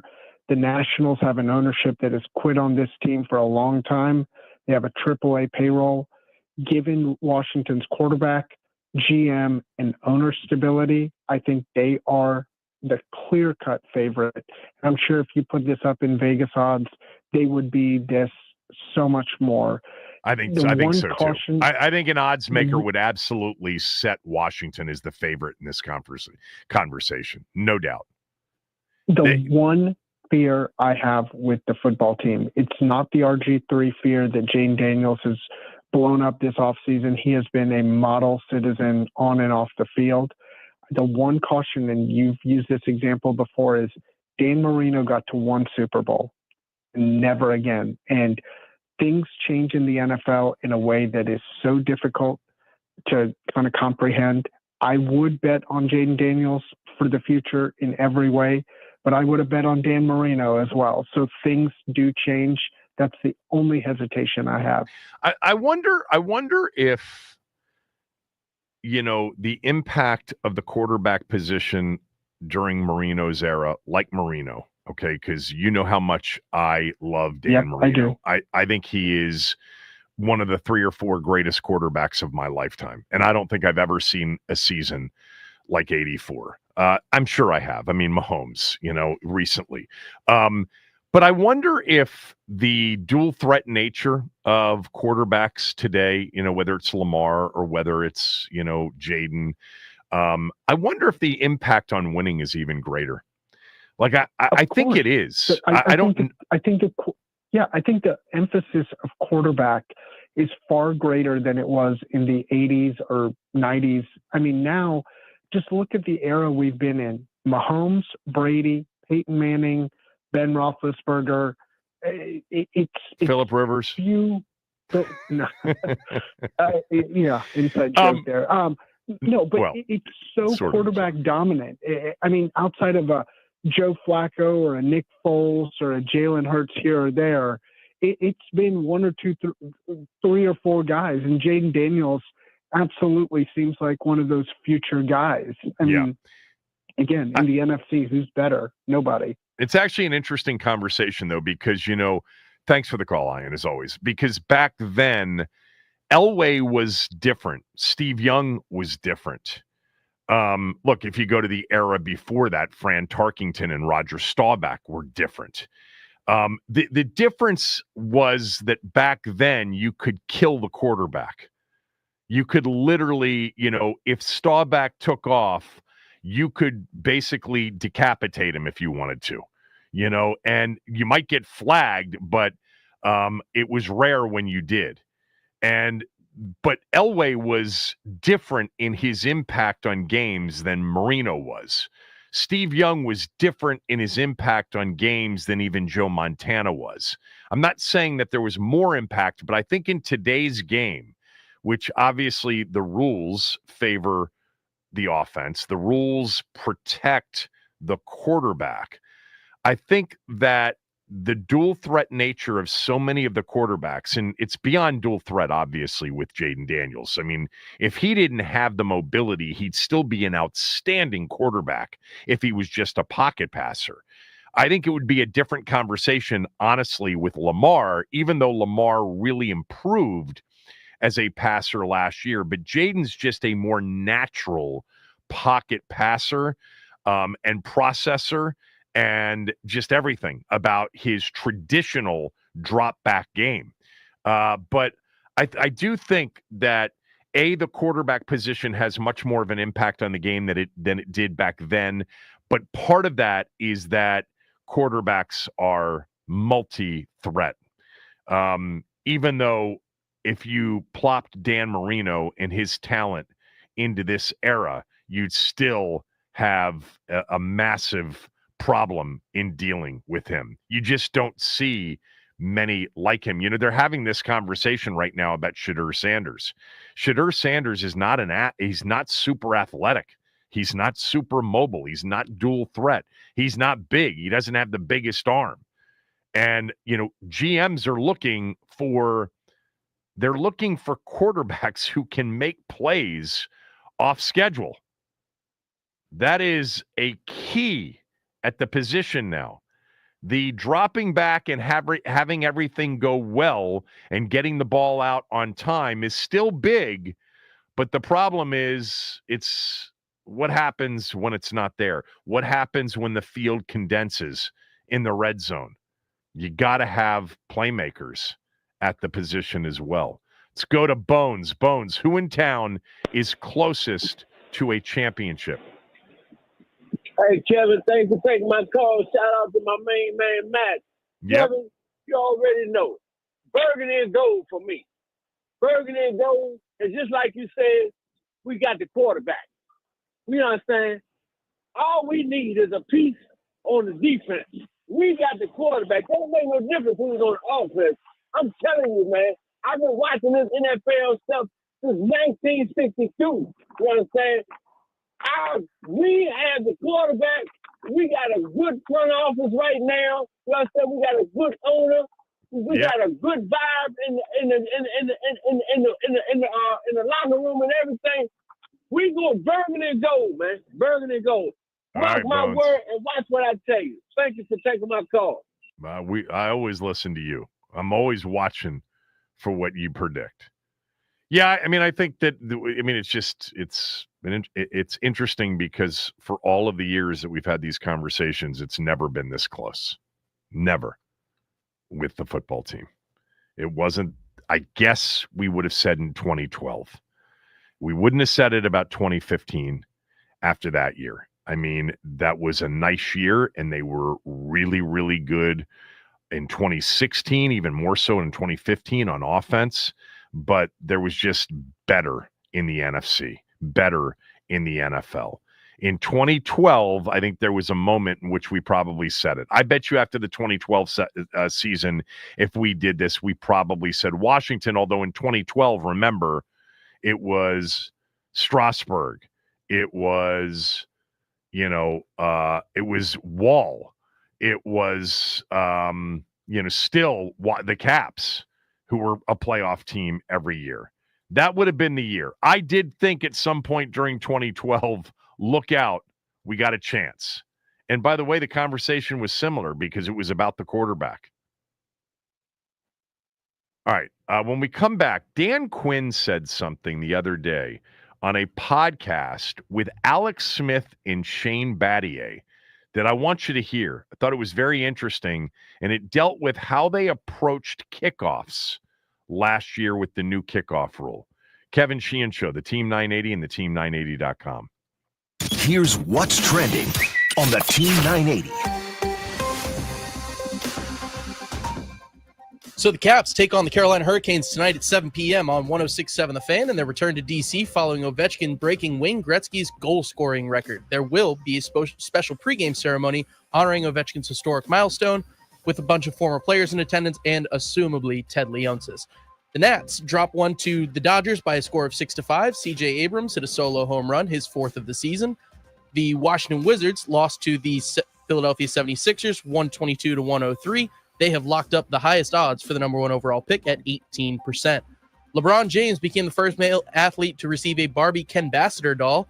Barbie has said they are recognizing his positive impact on culture, style, and community. And TJ Watt has posted a cryptic Instagram story of him throwing up the peace sign. According to Ian Rappaport, generally, when players post this, it means negotiations are not going as they'd hoped. And that's what's trending.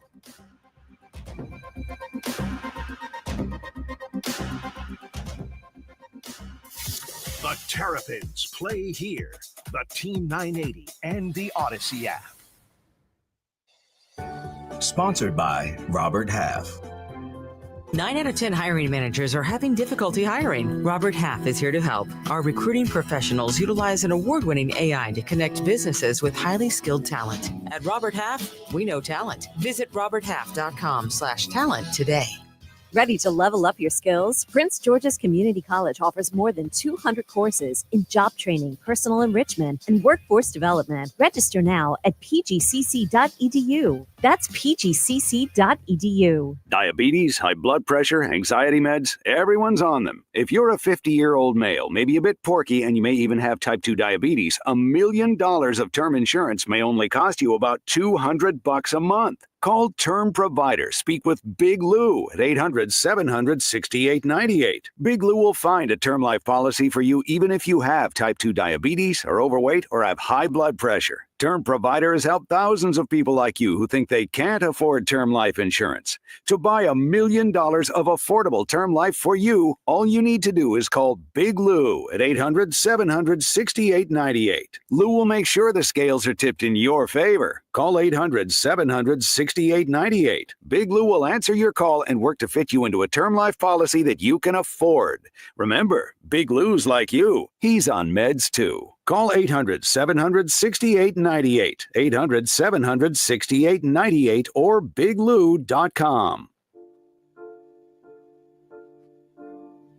Bonaventure Akin Lesotho, attorney advertising, is responsible for this ad. Attention, were you sexually abused as a minor in a Maryland juvenile detention center, school, camp, church, or another institution? No matter how long ago it happened, you may have the right to seek justice. Call 800-409-8888. If the abuse occurred at a juvenile detention center, school, camp, foster care, residential group home, church, or another institution, you may have a legal claim, even if you don't remember all the details. An attorney can help investigate. Call 800-409-8888 now for a free, confidential case review. Time may be limited, so take action today. Call 800-409-8888. Call 800-409-8888. That's 800-409-8888.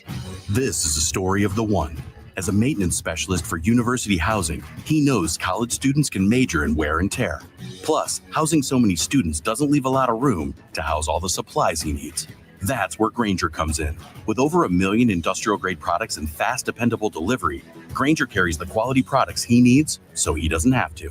From a new door hinge to a whole new faucet. Call, click Grainger.com, or just stop by. Grainger, for the ones who get it done. I'm at the movies, asking people if they'll switch seats with me for $574. Here, take mine. So what about $574 if you switch your home insurance to Allstate? Too much work. Not if you call them. They handle the switching. Now, that's a plot twist. Shh. Check Allstate first, and you could save hundreds on quality home insurance today. You're in good hands with Allstate. Not available in every state. Based on the national average annual savings for new home insurance customers surveyed in 2023 who switched to Allstate and reported savings. Savings vary. Clouds and showers throughout the day with temperatures reaching the upper 50s. Weather brought to you by Robert Half. Our recruiters' expertise and award-winning AI will find you the skilled candidates you want. At Robert Half, we know talent. Visit roberthalf.com/talent today. It's Kevin Sheehan on the Team 980 and the Odyssey app. So Dan Quinn was on a podcast. It's called The Glue Guys, and Shane Battier and Alex Smith were two of the three guys that were, having a conversation with Dan Quinn. This was, I think, last week. Somebody sent this to me, and I actually watched the whole thing. Quinn was great, but there was one part of it that I cut out and wanted to play. We talked about last year, the new kickoff rules, and Washington during the course of the season, it became very obvious that they were intentionally kicking into the landing zone. They wanted to cover kicks, and they were very good at it. Of course, with the exception of the Dallas game, that was problematic and cost them dearly. But they were kicking into that landing zone, and we wondered, is it because their kickers don't have big enough legs when required to kick it through the end zone, or do they just feel like there's a really good chance covering kicks they can force teams to start before the 30-yard line on average? And they were effective doing it. They did it all year. But Quinn was asked as part of a conversation about kind of glue guys on teams and the importance of role players. He was asked about that, and you'll hear him get into a conversation about how they handled the kickoffs last year. I thought the answer was very interesting. Here's how it went. On a regular basis, man, that like you need to recognize the role players, the guys that are like really living the standards, going it. As a coach, I get to express it some through like our special teams. So one small story, this year the NFL adopted a new policy that it was a whole new kicking game, for kickoff and kickoff return. So I thought if we were going to have a play style of toughness, we were going to like cover more kicks and put it in play more than anybody. And I thought it would develop the younger players. It would give us an edge. And quite honestly, I thought like maybe there's a gap that we could fill to bridge some of the talent. And we covered more kicks than any team in the NFL. We didn't have the most kickoffs. Like we weren't the most highest scoring, but we put it in play the most. So a guy like Jeremy Reeves or Nick Ballore, like they could absolutely, or Percy Butler could like express their toughness and speed and effort and energy for the team. And so I think on special teams is a glue position. They're generally not the high paid. It's really important for field position. And so when that new rule came, I was super intentional about like, we're going to do this. So like we have an excellent special team coach named Larry Izzo, who was a fantastic special team player. Like I committed before we even started it, like we're going to do this more than anybody, just to like establish it and prove our toughness. And it came through. We were excellent at it. I hadn't even thought of that with the new kickoff rule. And it was amazing to hear you say like how intentional you were about that. And like Jeremy Reeves, a guy I know well, man. Yes, man. Like that's his livelihood. Yeah. Plays with that same passion. So I love that. Yeah. So that part, like I wanted to make sure like we were going to be different. That's why I said we're not going to be for everybody. Like not everybody wants to cover kicks and like be down with that. But like we were going to establish a toughness well before our scheme. And so that was a big part of it. This was, I keep in to me, and he didn't say this, but the kickoff rule in part changed because it was a non-play. And then last year you still had, 68% or so touchbacks. Now that was down from the year before at like 79% in terms of touchbacks, but still overall it was a non-play because you had a high touchback percentage rate. And on those touchback plays, they're non-plays for the players too. There's a lot of running down the field and not a lot of hitting in most cases. Players kind of take those plays off when they know their kicker is going to kick it into the deep part of the end zone or even out of the end zone. And to hear him describe it as, he wanted the Jeremy Reeveses and the Nick Ballores of the world to actually play football. They weren't going to be in on defensive snaps. And if you're kicking out of the end zone, say 68% of the time, you're not participating in football for a lot of it.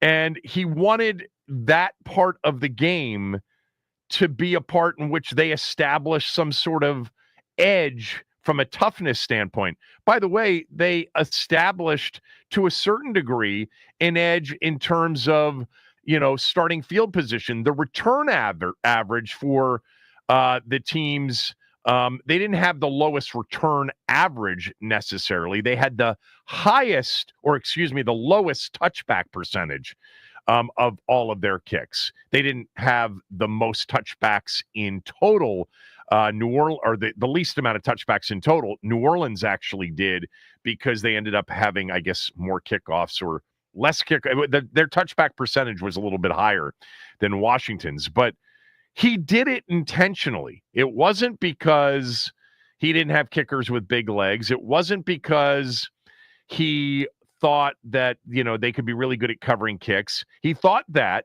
but he wanted his role players, his glue players, if you will, to play football.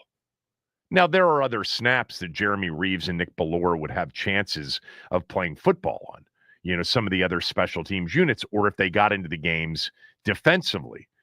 I think that's interesting because, there was some risk with that too. You had to be good at the landing area spots. You had to be good at covering kicks.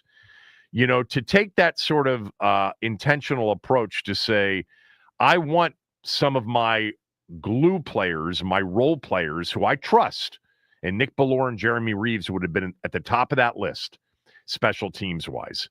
A guy like Michael Walker, number 32, he had some big plays on special teams as well.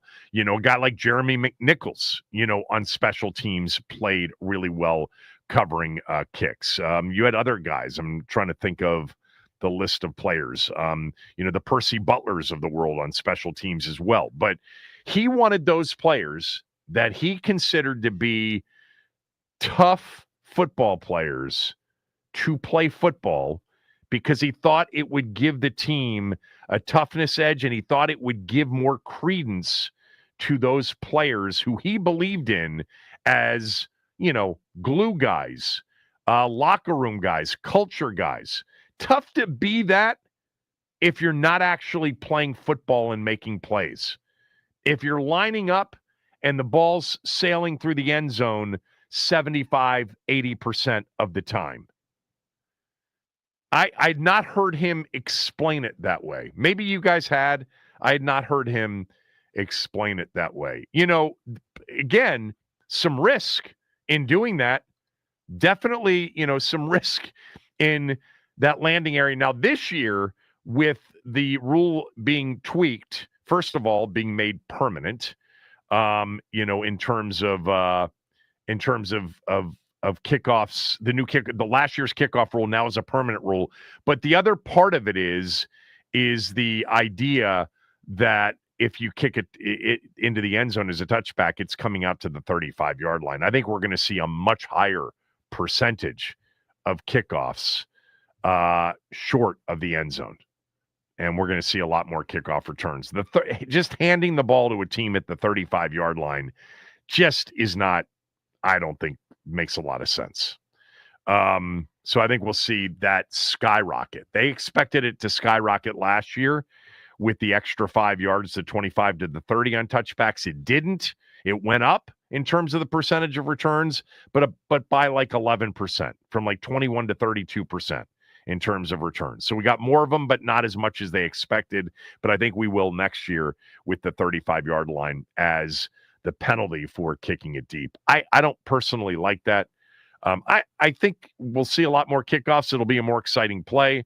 You're going to have to be really good at covering them, and you're going to have some guys that you think are really good football players that are going to get a chance to play football on kickoff returns.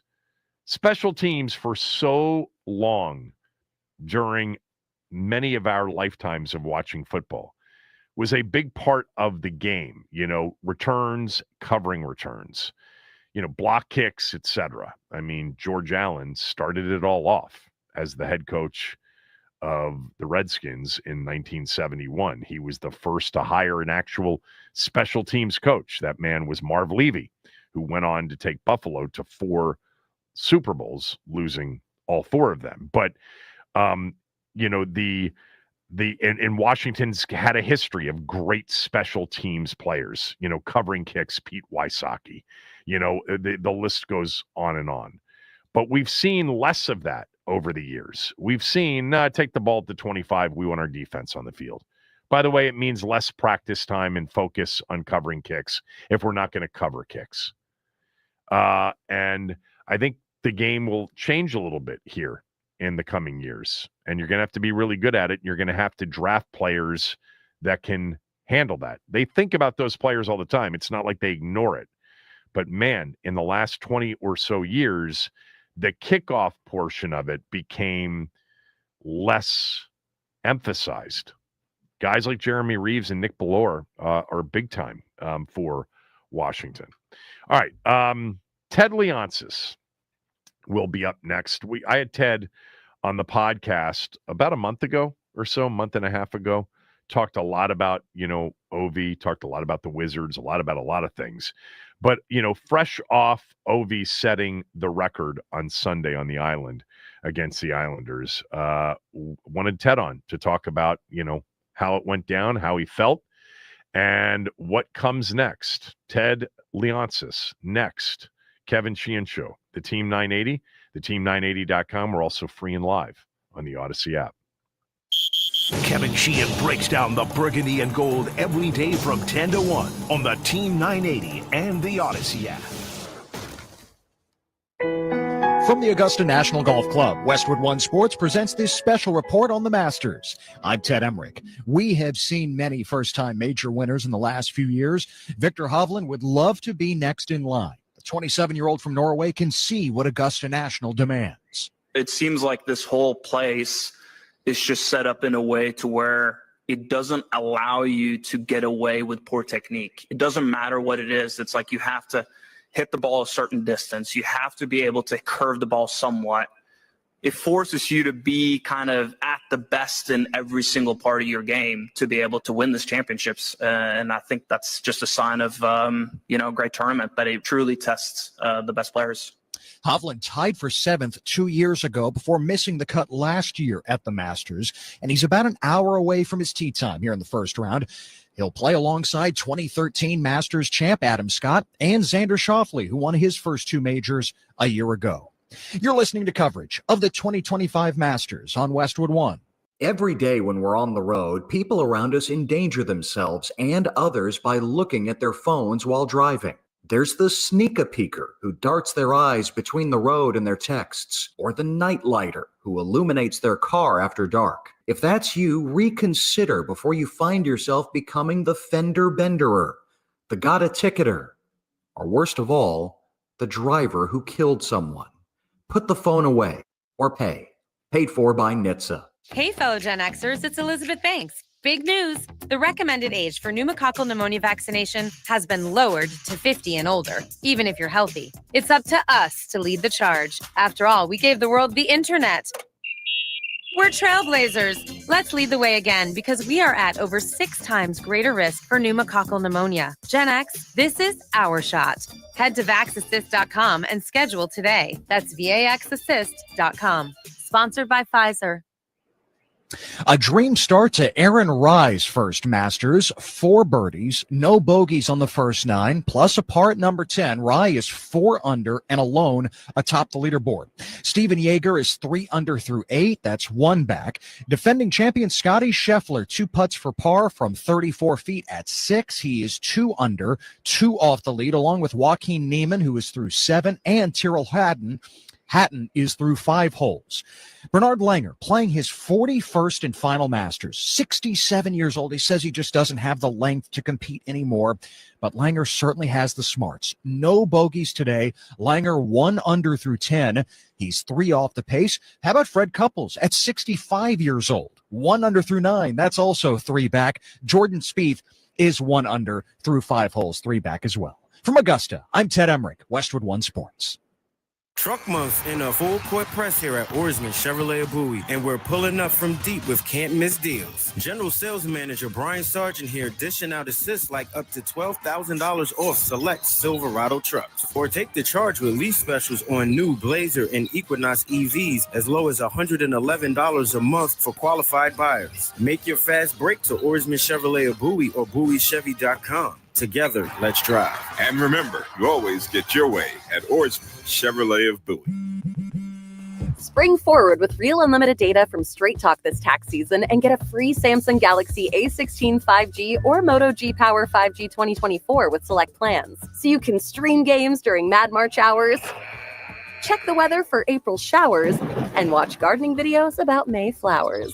Straight Talk, real unlimited data, available at Walmart and straighttalk.com. Offer valid through 4/15/25. Taxes and fees apply. Requires purchase of single line Gold Unlimited plan or higher. For network management practices, visit straighttalk.com. Live from the Window Nation Studios, WTEM Washington and WJFK HD2 Manassas. This is where the DMV goes to talk Commanders. I listen to it every day at work. The Team 980 and Odyssey Sports Station. It's Kevin Sheehan on the Team 980 and the Odyssey app.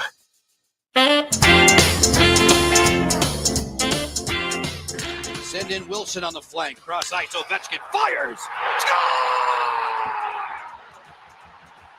The chasing days are done. Alex Ovechkin is the greatest goal scorer in the history of the NHL. What a great call by Joe B. A goal for the ages 8-9-5 for Ovi on Sunday. The chase is over, but what a lasting memory it created for our city. Joining me right now, the man who not only brought Alex Ovechkin to D.C., but has kept him in D.C. throughout all these years, the owner of the Capitals, the Wizards, and all of the monumental sports properties, Ted Leonsis. Good to have you back. Ted was on my podcast about a month ago, and I really enjoyed it. So the cameras, of course, captured your reaction outwardly to the goal, but what was going through your mind when it happened on Sunday? Obviously, I was excited, but I was more happy for Alex and his family and the league. You know, it was just, you couldn't have scripted it better. And I tried to be a grown-up about it. You should know, and you've heard this here first. If you look closely at some of the pictures, you'll see that my coat that I was wearing, which was the first time I had worn a very, very nice Cuccinelli jacket. and I jumped up. Nick Backstrom and TJ Oshie were sitting behind me. And I jumped up and turned, and I ripped my jacket. And then they said, you've got to go out on the ice, and you'll see my jacket has been flapping over. I was holding the side. So I tried to be cool, but I guess I got a little bit carried out of hand. Those damn Italian designers, Ted. Yep, I mean, yep. you'd think it would have held up. You know, Go ahead. Now I don't know whether to get it repaired or to keep it as is and put it into the museum as this is what happens when you get excited when Alex scores the big goal. The latter definitely is the way to go. You too. can afford a new one if you like the jacket. I would go with the torn version and put it in to however you end up memorializing this. You know, both Nick and TJ, by the way, as soon as the penalty was called, said it's happening right now. And when Wilson threw the pass, Nick literally said, "Here we go!" Bang in the back of the net. And so they were equally as excited and happy. And obviously, we saw how warm the greetings were with the teammate, but also with Nick and TJ. It was a really emotional moment for Alex. I think you are a nostalgic person, and maybe I'm wrong, but are you emotional? Like, was that something that moved you emotionally? Yes, I've said in the past, until we won the Stanley Cup, this wasn't a lot of fun, right? I mean, there was a lot of pressure on ownership when you have a generationally great player. You don't want to go down in history as he didn't win a Stanley Cup. And, you know, when we won the Cup, it was relief. It was less joy and more relief. Alex having a great team this year, or a very competitive team, and then breaking that record, I enjoyed it. And there were a lot of positive emotions. It was like, wow, you know, who would have thought, right, when he first came on the scene that he would be breaking Wayne Gretzky's goal scoring record. And, I think that the pace of it this year, the man's missed 15 games, right? 16 games with a broken leg, and he's second in the league in goals. He's really one of a kind guy. And yeah, I enjoyed this one. This was a lot of fun, and being with Wayne and his family and the commissioner and my family, it was a fun ride. You just mentioned something, and we'll come back to OV in a moment, but just that in 2018, it was more relief than joy. And it's interesting, Ted, because we had a conversation on the show yesterday talking about Rory McIlroy, who has not won a major since 2014. And there's like this 10,000-pound weight on his shoulders every time he goes out there for a major. Lamar Jackson, with the Ravens, multiple MVPs, but there's this big, weight. How did feeling that pressure during those days before 2018, how did it manifest itself? What did you go through, in feeling that? Was it unhealthy? No, I wouldn't say it's unhealthy, other than probably eating too many M&Ms in the owner's box. I don't drink, I don't smoke, I don't have bad behaviors, but the stress is on you because you learn that you have to go through a certain amount of adversity to punch through on the other side, and then you realize that there's a lot of teams that go through a lot of adversity and they don't punch through to the other side, and so you end up, you lose sleep. Are we going to be one of those teams? Are we going to be one of those cities? Remember, right after we won the Stanley Cup, then the Mystics won the WNBA championship, the Nationals won the World Series. We popped the bubble, right? It was, we can do this, and we deserve good things, and we can be a destination. And, now I'm starting to feel a little bit of pressure. It's like, well, that was 2018. Right. And so, I'm happy with the way the team played up to the last 10 games or so. And I'm thrilled that Alex broke the record, because a lot of attention over the last 5 games, I'd say, was on get Alex the puck. Let's do this. Let's get this done. But now it's going to start to get serious again. I feel less pressure because I feel our guys know what's about to come. A lot of the players on the team, a lot of the leaders, Tom Wilson was there when we won the Stanley Cup. And the year after, we had a really, really good team. We didn't get through the first round. Right. And so, they understand these opportunities are frequent for us because we have a good team. We made the playoffs. Last year, we got swept in the first round. And so we have to get our heads wrapped around now. Okay, we were the first team to clinch a playoff spot. Alex broke that record. We'll celebrate tonight. But we got to start winning some games. But more importantly, we have to start playing the right way. And I think Alex is very focused on that too, because it would be a perfect crescendo to this season for us to have a deep playoff run. But we're going to play somebody who they're going to have their same aspirations, and every team in the NHL is very, very competitive. And if you're in the playoffs, you have as good a shot as anybody else. And, comes down to great goaltending and great special teams. And so we have to start to get locked back in and stop the celebrating, but we will do some pre-ice things tonight.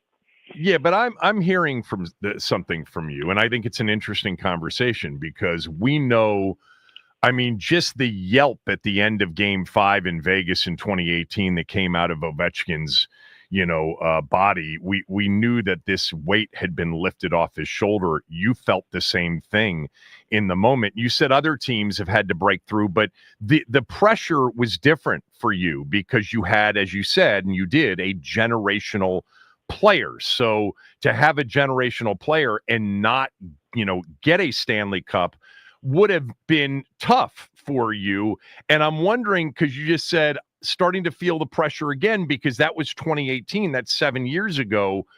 Is a second cup, necessary for his legacy and your legacy as attached to his, because you've owned the team during this generational player's career? I don't think Alex needs anything more. I think he wants more.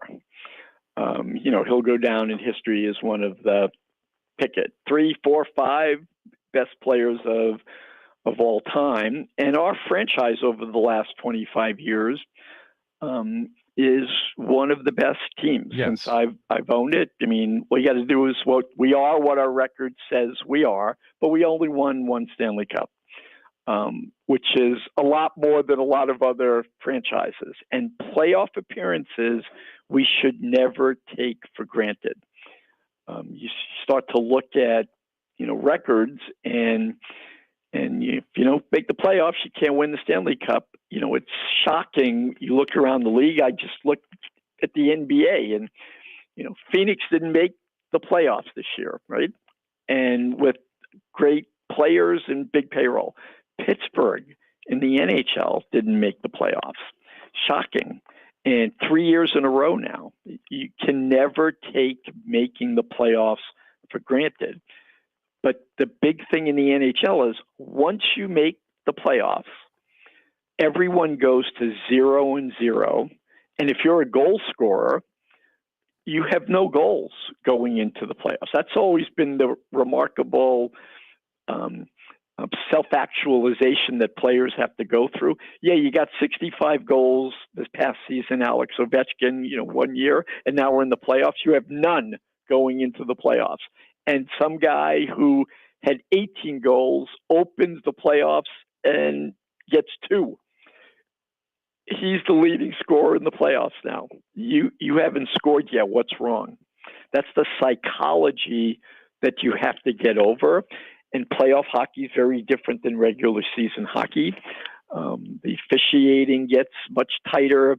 The defensive systems and responsibility gets much heightened. A big moment from an officiating perspective, call a penalty, 2 minutes left in the game, third period, that can be a series altering call if puck ends up in the back of your net. I mean, it's just different. Yes. And we have enough players that have been through it now, and they know when you have this opportunity, and we have a good team. We have the second best record. There's a lot of other teams making a run at it right now, but we need to take advantage of this opportunity. Yeah. And for me, I expect to win another Stanley Cup. I expect to win another WNBA championship, and I want to win an NBA championship. And we've been retooling, rebuilding the team with that goal in mind. You just see what we've done with other teams, and it's okay. We have to replicate that kind of process and culture in the NBA, like we have in the WNBA and like we have in the NHL. Right. Yeah. So you said something many, many years ago, and it's true, and you just pretty much, repeated it, and that is we're going to be in the playoffs much more often than not, and without being there, you can't win a cup. But there is, and you just mentioned it, and you mentioned it to me a month and a half ago, there is a bit of puck luck and, good fortune that you need. And you guys have been on the wrong side of that because you, other than 2018, you've not been out of the second round during the Ovechkin era. And you said it's not important for him to get a second cup or even a second deep run. But my question to you to begin with was, is it important for you? Well, I didn't mean to implicate that it's not important to Alex. It's what he's focused on, right?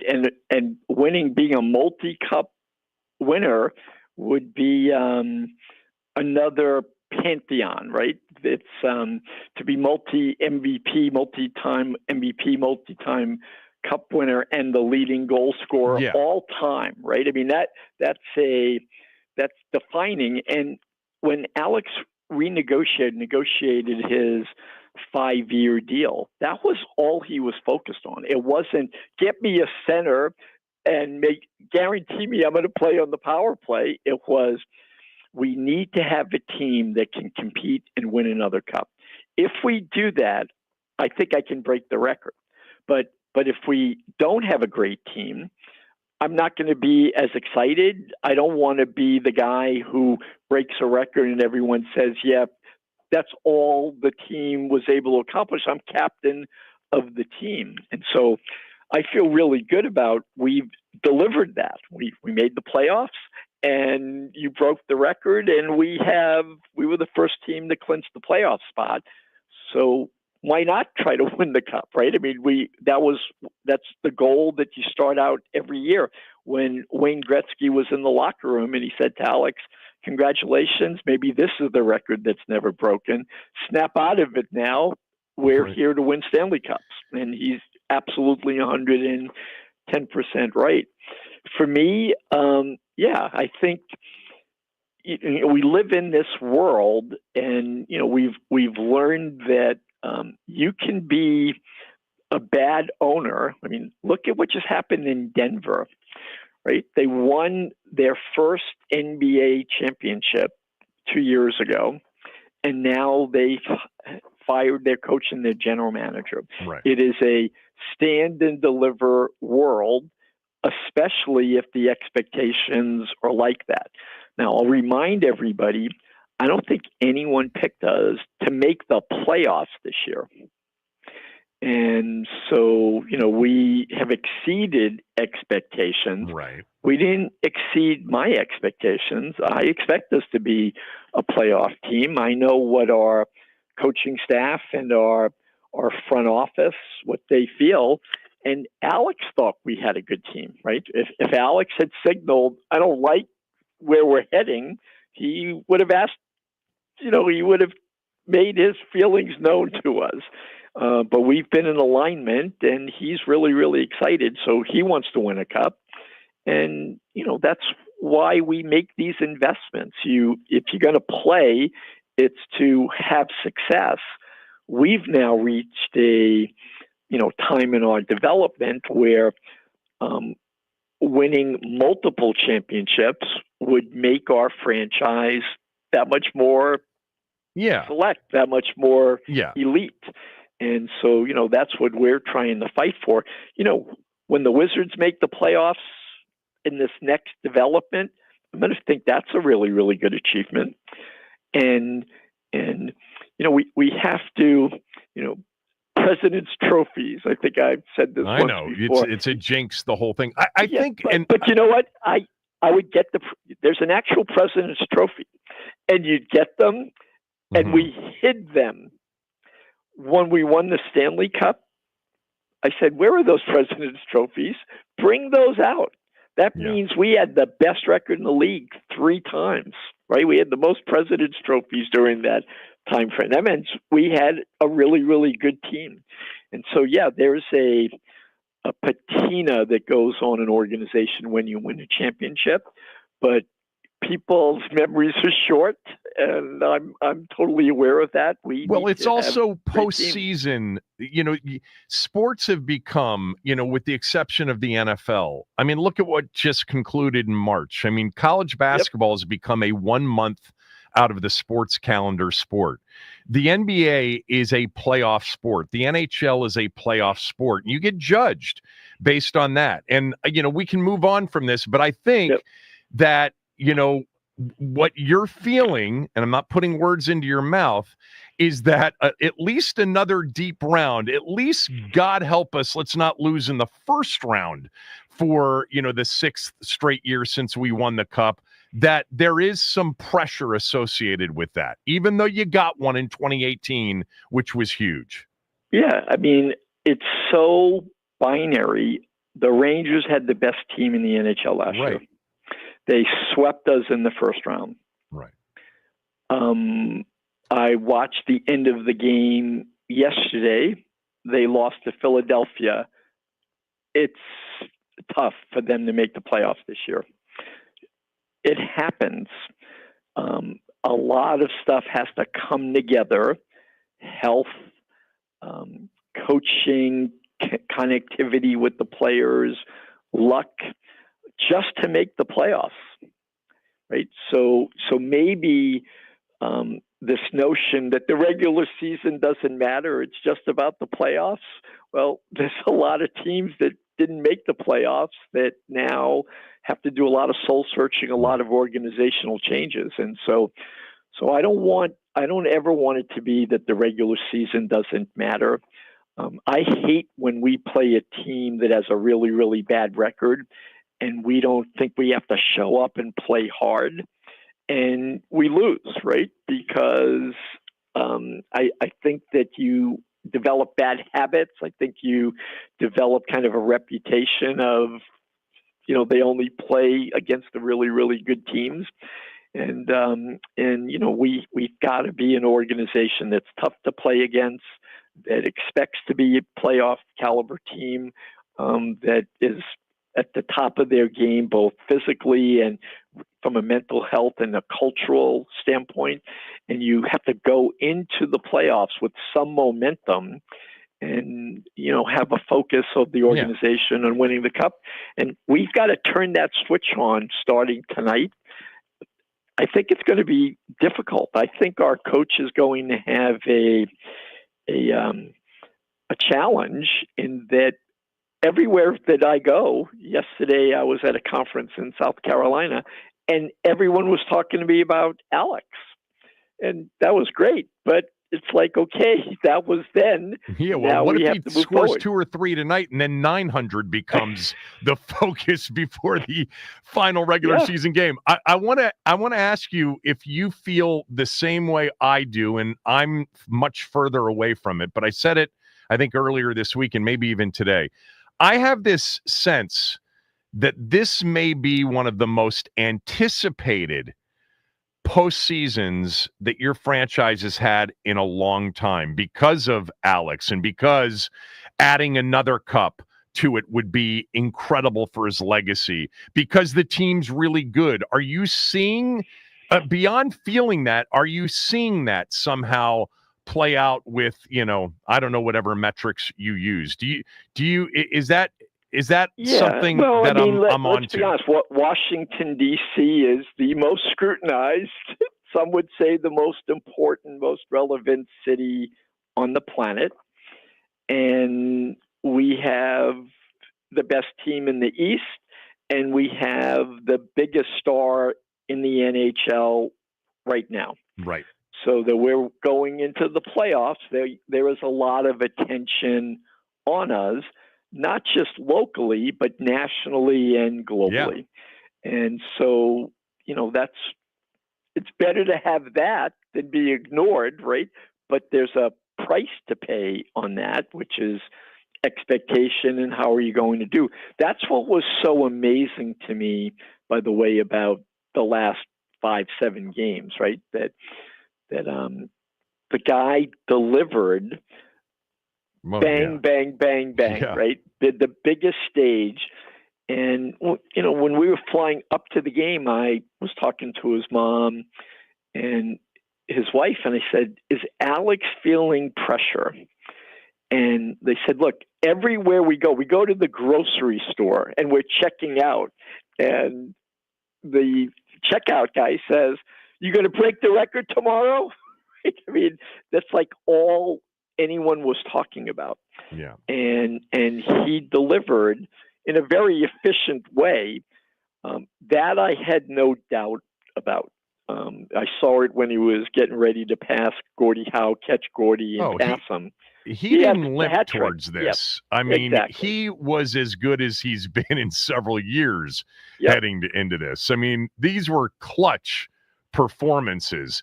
I'm curious if you think about things that sports fans think about. I mean, we've had this conversation on the show this week.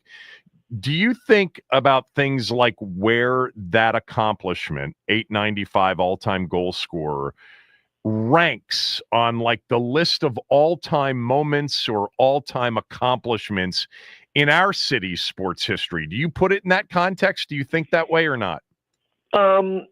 Yeah, I think historically you have to look at it and say hitting a home run is hard, and we had Hank Aaron. I remember watching that game, passing Babe Ruth. It didn't get, I thought, the kind of hype and respect that, because he, played in Atlanta and he was a very consistent player, but at the time, a smaller market. I mean, Atlanta's much but it was a different monster today. moment for the culture in the country. And it was an accomplishment, right? It was just, oh my gosh, somebody. We talk about Babe Ruth as the kind of defining name, right? That we went to Mickey Mantle and Willie Mays, but to be able to break Babe Ruth's record was unbelievable. Then you had the individual home run records. I remember the Mantle and Maris race, and Roger Maris broke that. But then we had what I thought was a lot of hype around, the McGuire and Sammy Sosa and Barry Bonds, but those seem to have some asterisks. I thought the Cal Ripken most games played, but ironically, I don't remember what place were the Orioles in when he broke the record, and I honestly I don't remember how good or bad their team was, but I remember indelibly watching that game and watching them run around the whole stadium and shaking hands. And I mean, that was a very, very moving thing. And Cal's in that pantheon. He was a great player. He won World Series, but he broke an all-time record. And that's kind of what you remember Cal Ripken for, right? He all-star all the time. I was with Alex Rodriguez, sat next to him at a lunch yesterday. And he was talking to Jimmy Pitaro from ESPN and talked about Cal Ripken. Right. And but in terms of our market, let me just tell you that, and it hit me even harder than I thought it would on Sunday watching it. We did this segment, I don't know, a month ago. Where will Ovechkin breaking Gretzky's goal scoring record, appear on a list of the greatest moments in sports history that are not championships, that are not games, not the 3 Super Bowls, not, I'm old enough to remember the Bullets winning in 78, not 2018, not 2019. And it's for me, for most, it's at the top. It's the number one moment. I actually think in many ways, Snyder moving on and selling the team might be the greatest moment in the history of this city because of the importance of the football team. But that's what I was asking is where do you think about it in terms of he just created the greatest moment, or certainly one of them in the history of this town? For an individual, I mean, I don't know what I would list as more important. And also because the longevity of the NHL, and the record lasted 31 years. And Wayne Gretzky, even though he played in a different era, he had 62 records, I think, right? Yeah. And this honestly was the record just because of the math. You got to say, well, you got to have someone who can score 40 goals for 20 years plus, right? Yeah. And I think Wayne said it best. He said, look, the 3 players that defined this best, Gordie Howe, Mark Messier, and Alex, where they could score goals and lead the team and play a physical game, right? They're big, strong men. But Wayne, Mario Lemieux, they're different players. They were, if Mario hadn't have been injured and ill, who knows what he would have done. But Wade had 90 goals one year, right? When he had 92 goals, he put his first 10 years. If you just said his career was 10 years long, no one would catch him for those 10 years. What Alex has been able to do is put together 20 unbelievably great years, almost in a way. That's why I would say don't take this man for granted, right? It's like he wasn't leading the league in goals, but he'd be getting his 40, 45 goals every year. And I think he's third all time in hits, right? And he has a lot of points. He he's way underestimated as a passer and getting assists. He's a great, great player and a great, great leader. And as our captain, he probably has the best record as a newly named captain right now. Right? I haven't done that math, but Pittsburgh hasn't made the playoffs the last 3 years, right? Alex has led the team, and I think now we have the most playoff appearances in those 25 years, or we might be tied with the team. Right. So he's been a great leader and a great goal scorer. And but yeah, the passing Wayne Gretzky and the way he did it, it's not like Wayne in his last year had 15 goals, 14 goals. Alex is second in the league in scoring. Yeah. I well, mean, his in pace goals. would have been for, the second best or third best goal scoring year of his career had he not gotten hurt. It's unfathomable to a lot of people. But that's where I can take some credit. I said he had 8 goals the first half of last year, and a lot of people were saying it's over.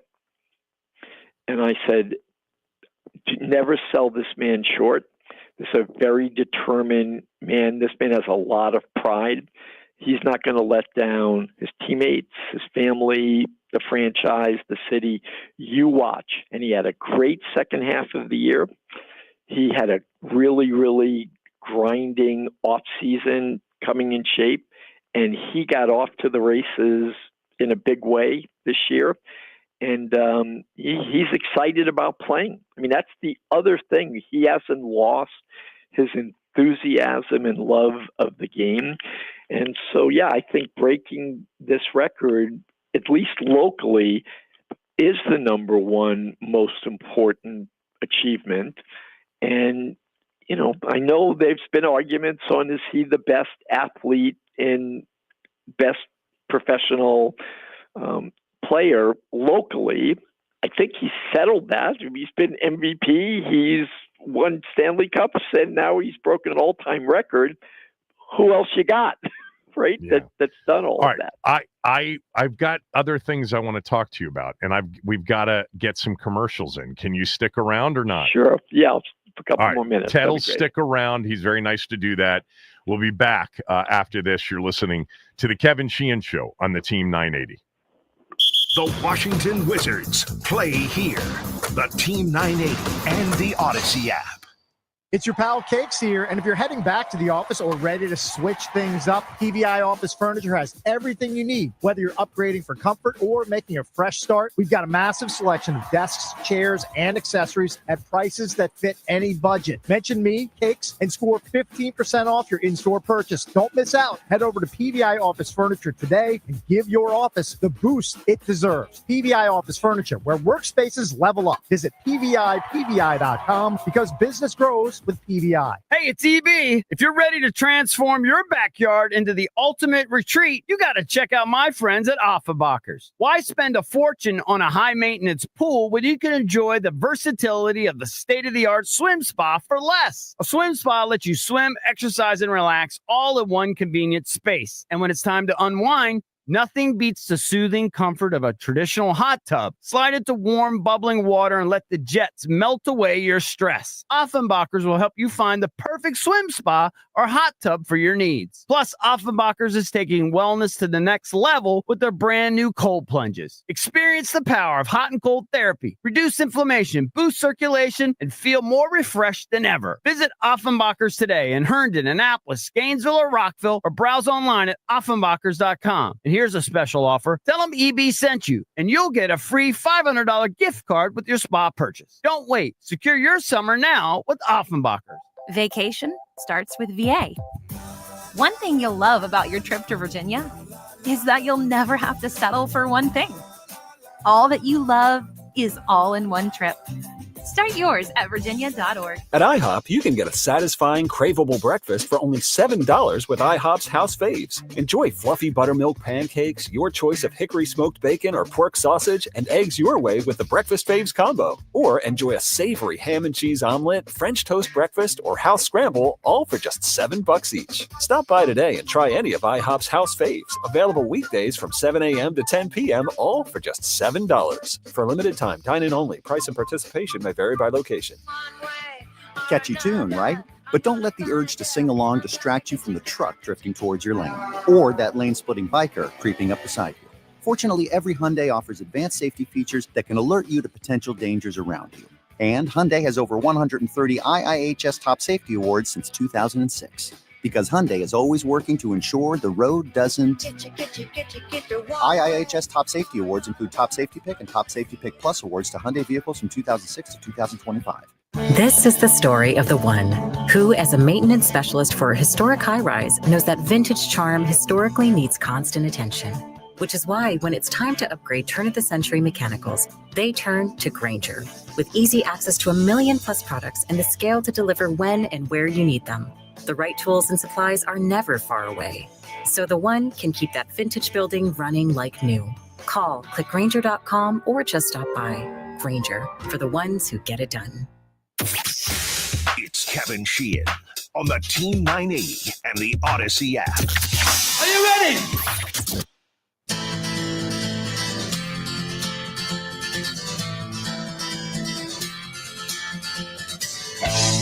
Carlson will make his way to the neutral ice, dropping it for Dylan Strome. He and Chikrin will team up and glide through center. Right side to Wilson. Centered up. Ovechkin has it. He scores! He scores! Alex Ovechkin scores 895. There's a new goal-scoring champion, and his name is Alexander Ovechkin. He has done it here on Long Island. His teammates love him. There is but one. Alexander the Great, the greatest to ever do it in National Hockey League history. That was John Walton on the radio call, an outstanding call as well. Ted Leonsis, nice enough to stick around for a little while longer. I do appreciate it. You know, I was curious as to whether or not since Sunday there was, you know, a moment that was memorable for you that the cameras didn't see, that the writers don't know about, you know, between you and Alex or the family. Is there something that happened between Sunday and the few days that followed that was special and memorable? I mean, obviously there's some things that have to stay, you know, between friends and family members, but this was a big family set of moments, right? I mean, flying up and bringing Alex's wife and mom and father-in-law and his 2 kids, and you know, you're looking at the kids and talking to his wife, and you start to go through the, hey, I'm with my son, and there's his sons. I'm with my wife, there's his wife, and we've gone through all of this together. I mean, Zach was, you know, a young teenager when Alex came on the scene. And, you know, now he's running a big part of the company and the network, and they have mutual respect for each other. They've watched each other grow up, and I'm, you know, hanging out with Alex's kids, and I remember when my kids were that age, and you start to demarcate some parts of your life, right? It's like, wow, time has gone by, and you know, it's 20 years. Yeah, he was a teenager. Now he's 40. Yeah, and or about to become. Yep, and I really got this appreciation on, you know, life's too short to drink bad wine, right? It's we've been blessed in that those 20 years have been I mean, there's been a lot of angst and a lot of pain and a lot of Yeah. But when you just look back over those 20 years, remember Alex once when he got an MVP and the mayor gave him the keys to the city. He looked at me and he just had this big smile on his face. He said, "What a life," right? And I've become very grateful. I'm healthy. My family's healthy. Alex is healthy. His family's healthy. We've prospered together. The community has enjoyed this thing, and so you kind of get that, and you saw that with Nick and Alex when Nick came into the locker room. Nick's, I think, first ballot Hall of Fame player, but he internalizes emotions. He's Swedish. My wife is Swedish, right? They internalize things, and I know the pain that Nick has. He hasn't been able to play the last 2 years, and great players they miss the game, they miss the room, they miss the competition so much. Yeah. And Nick, they're like brothers. TJ, the joy, the love they felt, and when Nick came down to the locker room, Alex was taking pictures with each player, and Nick and TJ walked in. I was there, and you don't know what you should do as an owner. It's like, do I get in the picture, right? And in this one, like with the Stanley Cup when you're on the ice, and Alex looked for me to give me the Stanley Cup. He hugged me, held me up, and then he gave me the Stanley Cup, right? So those moments are unbelievable. Wayne was the one who said, "Get in this picture," right? Just like you should be in this picture. Yeah, I saw that. But when Nick came even down with the ripped jacket, and Nick was hovering, and Alex and Nicky, their hug was really, really genuine. I mean, that was I love you. I'm so happy for you. And Alex was, look, I love you. I don't think I'm here without you as my teammate and you being here. And Nick and TJ were heart and soul with the team and with him. Tom Wilson, these guys, John Carlson was crying, right? Because I've been with this guy. I've been with this franchise. I've been with this fan base. And as kids, we looked at Wayne Gretzky as a god, right? It's mythical. And we've won a Stanley Cup together. We've had great records together, but you just broke an all-time record. And I played a part of that. You even heard Wayne say that, right? I felt like I scored the goal, right?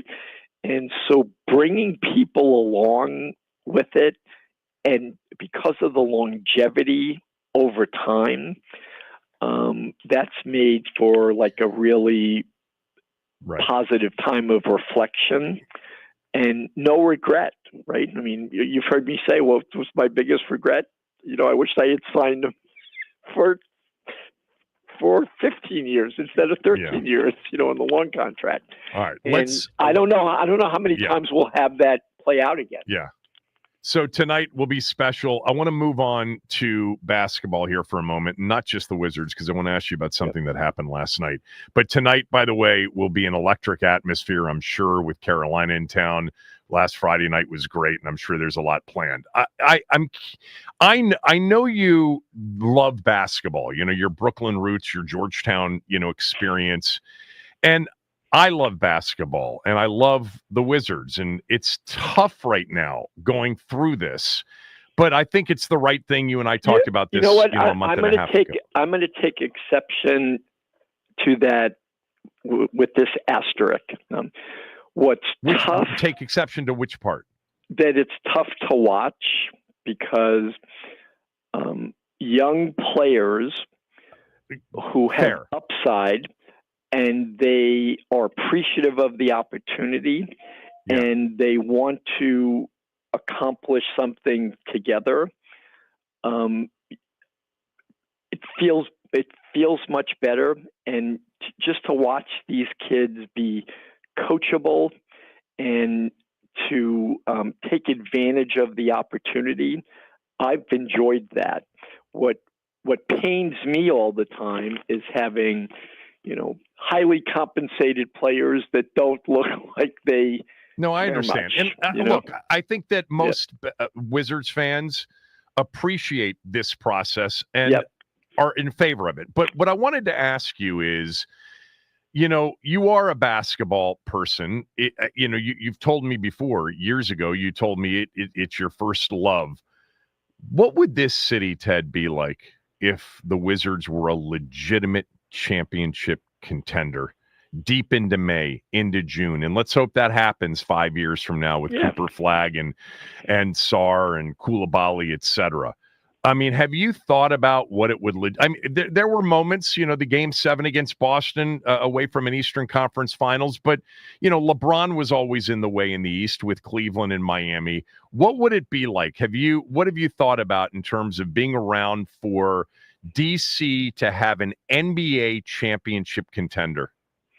Yeah, I mean, that would be that's what I have to do. I mean, I have to win a championship for every team in every league that we compete in. And I haven't gotten the NBA right. It's a really, really hard league. It's so global right now. You look at who all the MVPs have been. They've been international players, sans LeBron.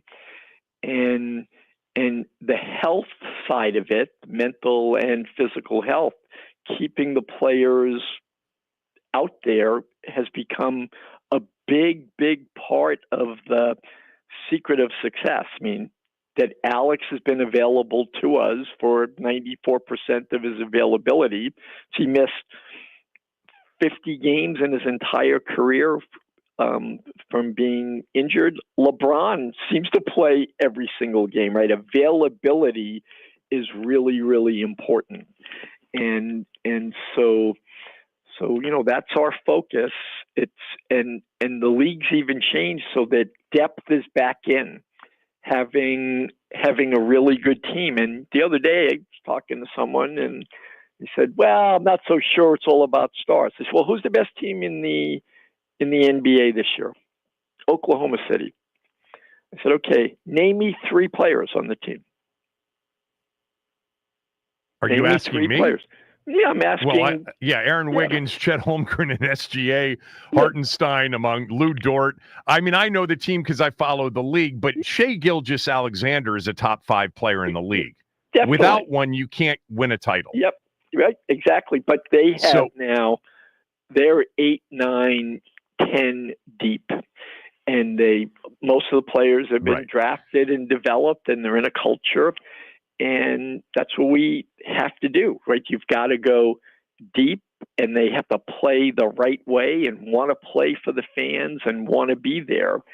And, that's another thing. I hate to harken back again to Alex, but we're the only team he's played for, right? And a lot of players move around. We want players that want to be here. Yeah, the question really, I've thought for much of my life and doing what I've been doing now for 20 years, that if the Wizards were ever a legitimate NBA championship contender, it would be the number 2 in this city. It would be massive because at its core, this area is a basketball city. Even though it consumes football more than anything else, it is a basketball city, and I'd love to see it. And I think that the process is heading in that direction. I wanted to ask you, because I'm running out of time here. Yep. The Luka trade last night kind of came home in Dallas. Did you watch? I didn't, but although I did watch some of the highlights today, and obviously the reporting on it. How does an owner in the NBA, you specifically, feel about what ownership in Dallas and the general manager, Nico Harrison, did by trading away a player that popular that seemed, it was shocking clearly. And I talked about, sports and public trust, and obviously teams are mostly privately owned, but that was Did you have a reaction to the trade? Do you have a reaction today after seeing, or at least seeing the highlights of what happened last night in Dallas? Yeah, it's so hard for one owner to comment on another owner's situation. I mean, I wasn't there, and firing the coach and the GM in Denver, I wasn't there, right? I mean, my initial reaction, I'm sure, like fans were, the guy was coach of the year, and they won a championship, but something must have been going on. And the Kroenke family, they've won a Stanley Cup, right? They won a Super Bowl. They must know what they're doing, and so you have emotional reactions. And I'd like to say, if you have a superstar player who's just entering his prime that the fans love, you stick with them, right? And we have to in DC, because that sends the signal to other great young players. Nick Backstrom signed a 10-year contract with us because Alex signed a 13-year contract with us, right? And it sends a signal that you're going to be loving and loyal and respectful to the players, because no one's coming to watch the coach or the owner play, right? It's who the star players are, and then what kind of results do they get. And there's occasions where you have to say, we're not going to get home, we're not going to win a championship, we don't have enough assets, and you're forced to make a trade of a great player to get multiple great players or draft picks so that you can build around depth, right? Let's not forget, you just mentioned a great team. Yeah, but you broke the hearts. They broke the hearts of the city. I didn't really even realize that until last night. I was really not necessarily curious specific to, and I understand what you're saying about commenting on other owners, that I don't know that they saw that coming. And that's where maybe they thought it was the best basketball move. They clearly did. And there's a lot to be said for that, in that we live in a very clinical, scientific industry where you look at stats, where you look at how a player plays with other players that you have, how a player with other players you have match up and play against.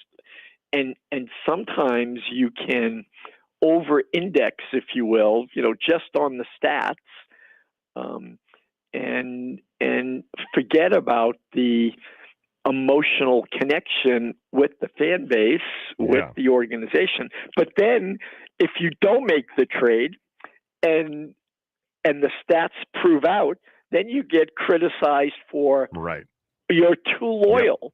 You're too connected to the place. You've heard, you always want to trade the star player a year before, right? So there's no one right answer.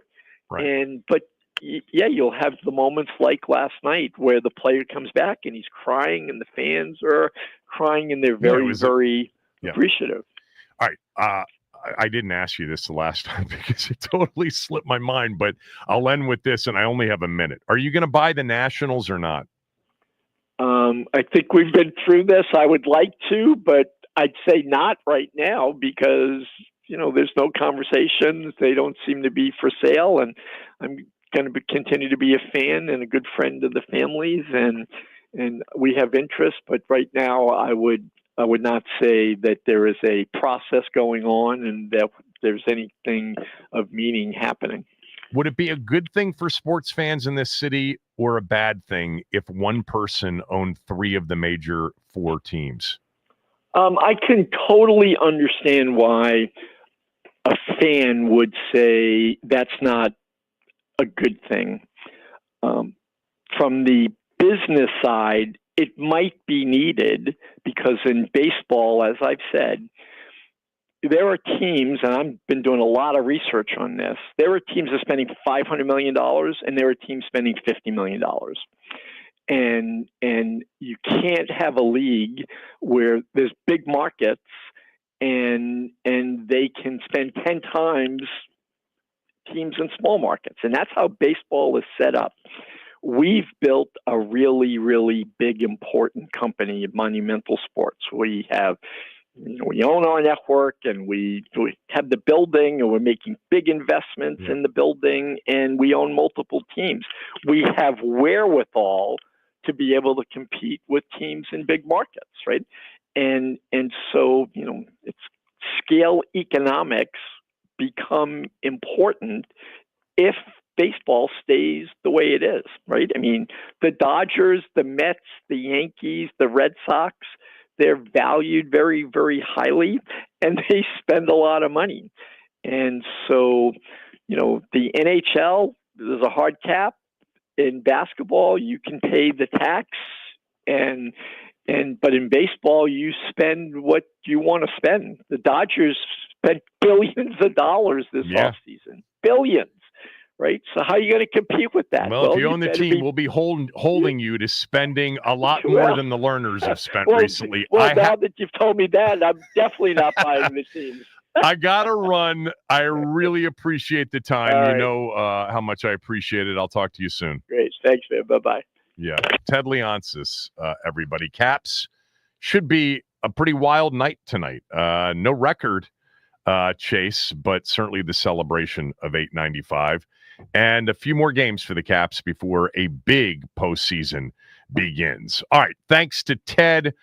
Thanks to all of you who called in on the show today. Thanks to Max. Back tomorrow. Chris Russell's up next. The Commanders, NFL Primetime, and the Terrapins. The DMV's home for football is the Team 980. Always live on the free Odyssey app. In just 16 weeks, the Team Builders Academy at Prince George's Community College can jumpstart your career in construction, energy, or utilities.